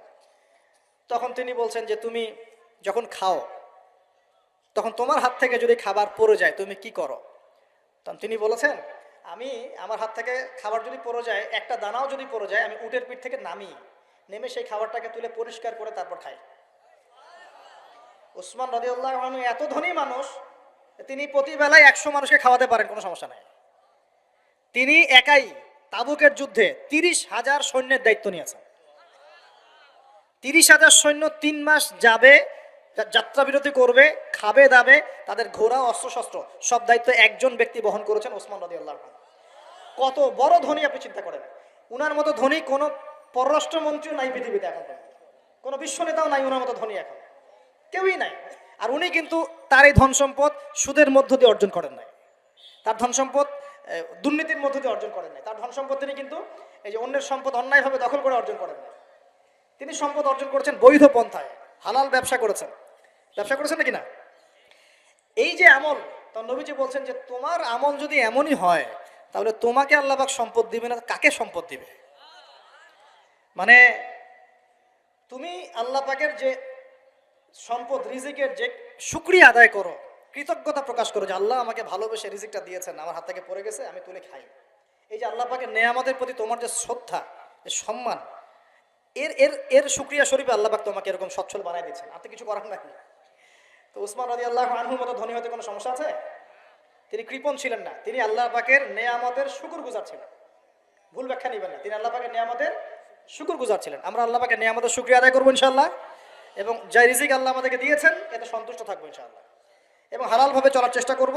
আল্লাহ পাক আমাদেরকে ধন দিলে সেই ধন সম্পদ যতটুকু আমার পরিবারের জন্য প্রয়োজন, বাড়তিগুলো আমরা আল্লাহর পথে দান সাদাকা করবো ইনশাআল্লাহ তাআলা। আল্লাহ পাক আমাদের সবাইকে আল্লাহর রাস্তায় দান করার তৌফিক এনায়েত করুন, আমিন। শেষ করার আগে আমি এই হাদিসটা ফিনিশিং দিয়ে শেষ করছি। তিনটা গিফটের প্রথমটা দেয়া হয়েছে 5 ওয়াক্ত নামাজ। এই উম্মতের যে কোনো ব্যক্তি যদি 5 ওয়াক্ত নামাজ পড়ে 50 ওয়াক্ত নামাজের নেকি পাবে ইনশাআল্লাহ। আমরা কি নিয়াত করতে পারি না ভাই যে আমরা 5 ওয়াক্ত নামাজ পড়বো ইনশাআল্লাহ? যে কোনো অবস্থায় নামাজ পড়বো ইনশাআল্লাহ। যদি দাঁড়াতে না পারেন কি করবেন? বসে পড়বেন। বসেও পড়তে পারছেন না কি করবেন? শুয়েও পড়তে পারছেন না কি করবেন? পারা যাবে তো ইনশাআল্লাহ। আর নামাজ কি ভাই আমাদের এই যে 3G 4G নামাজ পড়বো ভাই? হ্যাঁ, 3G 4G নামাজ পড়বো? এটা আবার কোন নামাজ যে নামাজে রুকু করলে সেজদা পাওয়া যায় না, সেজদা করলে ওঠার সময় পাওয়া যায়, এমন নামাজ হয় না সমাজে কিছু? এই নামাজগুলো আল্লাহর ওয়াস্তে বাদ দেন। আল্লাহর ওয়াস্তে রিকোয়েস্ট করছি যে 3G 4G নামাজ বন্ধ করেন। নামাজটা ধীর স্থিরভাবে পড়ার চেষ্টা করেন, নামাজটা বুঝে পড়ার চেষ্টা করেন। নামাজেই আপনি আল্লাহকে পাবেন ইনশাআল্লাহ। যে কোনো সমস্যার সমাধান নামাজেই হবে ইনশাআল্লাহ। সেজদা লম্বা করেন, সেজদায় বেশি বেশি দোয়া করেন, ইনশাআল্লাহ তাআলা আল্লাহ আপনার দোয়া শুনবেন, আল্লাহ আমার দোয়া শুনবেন ইনশাআল্লাহ। আর রমজান মাসে নিয়াত করি ইনশাআল্লাহ, রমজান মাসে আমরা সবাই জামাতে তারাবি পড়বো ইনশাআল্লাহ। যত ব্যস্ততা থাকুক তারাবির সময়টা দেওয়ার চেষ্টা করবো ইনশাআল্লাহ। আর চেষ্টা করবেন খতম তারাবি পড়ার জন্য, কোনো সমস্যা নেই, খতম তারাবি পড়ারই চেষ্টা করবেন। তবে আমি কারি সাহেবদের, হাফেজ ভাইদেরকে রিকোয়েস্ট করবো যে তেলাওয়াতটা একটু ধীরে করার চেষ্টা করেন, যাতে আয়াত বাই আয়াত বোঝা যায়। অনেক জোরে পড়তে থাকলে অনেক সময় ধরাই যায় না যে আয়াতটা কি পড়া হচ্ছে, কারণ কোরআন তো বুঝতে হবে, অ্যাবজর্ব করতে হবে। যদি প্রয়োজনে দেখা যায় সময় বেশি লাগছে, লাগুক না, রমজান তো ইবাদতেরই মৌসুম। আমাদের রমজান মাসে আল্লাহর ইবাদত করা ছাড়া এর চেয়ে গুরুত্বপূর্ণ আর কাজ কি আছে? আছে? সেই ব্যক্তি ধ্বংস হোক। নবীজি বলেছেন যে ব্যক্তি রমজান মাসকে পেয়েছে, রমজান মাস পেয়েও আল্লাহর ইবাদত করে তার গুনাহ মাফ করাতে পারে নাই, সেই হতভাগা ধ্বংস হয়ে যাক, নাউজুবিল্লাহ। আল্লাহ পাক আমাদের সবাইকে রমজানে বেশি বেশি ইবাদত করার তৌফিক দান করুন। নবী সাল্লাল্লাহু আলাইহি ওয়াসাল্লাম মেরাজের রাতে দ্বিতীয় হাদিয়া নিয়ে আসলেন, সূরা বাকারার শেষের 3টা আয়াত। কয়টা আয়াত ভাই? কয়জনের মুখস্থ আছে? আলহামদুলিল্লাহ। নেকিটা বলি, ফজিলতটা বলি। আপনি যদি রাতের বেলা সূরা বাকারার শেষের 2টা বা 3টা আয়াত পড়েন, সারা রাত তাহাজ্জুদের নামাজ পড়ার নেকি পাবেন ইনশাআল্লাহ। সারা রাত তাহাজ্জুদ পড়াটা কষ্টের না? কষ্টের কি না? সবাই কি পারে? পারে না। এখন শুধু যদি ঘুমানোর আগে, আপনি আজকে রাত্রে ঘুমানোর আগেই জাস্ট আপনি পড়বেন এই যে লিল্লাহি মা ফিস সামাওয়াতি ওয়া মা ফিল আরদ, এখান থেকে নিয়ে ফানসুরনা আলাল কওমিল কাফিরিন পর্যন্ত, অথবা আমানা রাসূলু বিমা উনজিলা ইলাইক, এখান থেকে নিয়ে ফানসুরনা আলাল কওমিল কাফিরিন পর্যন্ত, শেষের 2টা বা 3টা পড়তে পারলে বেশি ভালো। এই 3টা আয়াত যদি পড়ে ফেলেন, পড়ে ঘুমিয়ে যান, ঘুমন্ত অবস্থাতেও তাহাজ্জুদের নেকি পাচ্ছেন ইনশাআল্লাহ। আল্লাহ পাক দিন সহজ করে দিয়েছে, একটু আগ্রহ করে আমল করলেই হয়। আল্লাহ পাক তৌফিক এনায়েত করুন, বলি আমিন। আর তৃতীয় হাদিয়া নবী সাল্লাল্লাহু আলাইহি ওয়াসাল্লামকে আল্লাহ পাক দিয়েছেন, এটা একটু মনোযোগ দিয়ে শোনেন। এই কথাটা ভুলে যায় না, আজকের লেকচারে যদি সব কথাও ভুলে যান, এই কথাটা ভুলেন না। আল্লাহ পাক তার নবীকে বলছেন, হে মুহাম্মদ, বলেন সাল্লাল্লাহু আলাইহি ওয়াসাল্লাম, তোমার উম্মতের কোনো ব্যক্তি যদি আকাশ জমিন, পুরো আকাশ জমিন সমান গোনা নিয়ে আমার সামনে দাঁড়ায় কিয়ামতের মাঠে, তোমার উম্মতের যে কোনো ব্যক্তি, নর নারী, যুবক যুবতী, যেই হোক না কেন, সাদা কালো, ধনী গরিব, হুএভার হি ইজ, তোমার উম্মতের যে কোনো ব্যক্তি আসমান জমিন সমান গোনা নিয়েও যদি আমার সামনে দাঁড়ায়, কিন্তু তার আমল নামার মধ্যে শিরিকের কোনো পাপ নাই। কোন পাপ নাই? শিরিক তো বুঝি ভাই, আল্লাহর সাথে অংশীদার সাব্যস্ত করা। কিতাবুত তাওহীদ বইটা পড়ে নিন, তো এখানে সব দেয়া আছে। শিরকের পাপ নাই, আসমান জমিন সমান পাপ দিয়ে ভর্তি। আমি আল্লাহ তার সামনে আসমান জমিন সমান ক্ষমা দয়া নিয়ে হাজির হব ইনশাআল্লাহ। মানে আল্লাহ পাক তাকে মাফ করে দিবেন ইনশাআল্লাহ। খালি শিরকের পাপ না করলেই আল্লাহ মাফ করে দিবেন। এখন শিরকের পাপ কিন্তু অহরহ হচ্ছে, চিন্তায় শিরক হচ্ছে, কথায় শিরক হচ্ছে, কাজ করতে গিয়ে শিরক হচ্ছে। শিরক সম্পর্কে বিস্তারিত আলোচনা করেছি, অনলাইনে সার্চ দিয়ে দেখে নিন শিরক কি ও কেন, ডিটেলস কত রকম শিরক হচ্ছে বলা হয়েছে। আরেকটা বইয়ের নাম বলে দিলাম, কিতাবুত তাওহীদ। এই বইটা পড়লে আপনি বুঝতে পারবেন শিরক কি ও কেন, কত প্রকার কি কি, এরকম অনেক কিছু, অনেক বই বাজারে পাওয়া যায়, পড়লেই দেখবেন কত রকম শিরক আমরা এখন করছি। আল্লাহ পাক আমাদের সবাইকে শিরক মুক্ত আমল করার তৌফিক দান করুন। সাহাবীরা বললেন, ইয়া রাসূলুল্লাহ, যদি সেই ব্যক্তি জেনা করে আল্লাহ কি তাও মাফ করে দিবে? নবীজি বলছেন, হ্যাঁ, যদি জেনা করে তাও মাফ করে দিবে। যদি সে চুরি করে আল্লাহ কি তাও মাফ করে দিবে? নবীজি বলছেন, হ্যাঁ, যদি চুরি করে আল্লাহ তাও মাফ করে দিতে পারবেন, যদি সে তাওহীদ ঠিক থাকে। তো এই কথা বলার মধ্য দিয়ে আপনাকে জেনা আর চুরি করতে উৎসাহিত করা হচ্ছে না, বরং আল্লাহ পাকের দয়া এবং শিরকের গুরুত্ব, তাওহীদের গুরুত্ব বোঝানো হচ্ছে।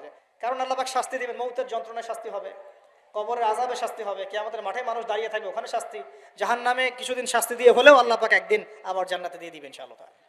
আর যে ব্যক্তি সবচেয়ে শেষে জান্নাতে যাবে, একদম শেষ ব্যক্তি, জানি না সেই হতভাগা ব্যক্তির নাম কি, হতভাগা বলবো না, সেও তো সৌভাগ্যবানই, শেষ পর্যন্ত সেও সৌভাগ্যবান। আমরা দোয়া করি আল্লাহ পাক আমাদেরকে প্রথমেই জান্নাত দিয়ে দেন, আমিন। তো শেষ যে ব্যক্তি, একদম লাস্টে যে ব্যক্তি জান্নাতে যাবে, আল্লাহ পাক তার নাম জানেন না? জানেন কি না? সেই ব্যক্তিকে আল্লাহ পাক এই দুনিয়ার চাইতে 10 গুণ বড় জান্নাত সে ব্যক্তি পাবে যে সবচেয়ে শেষে জান্নাতে যাবে।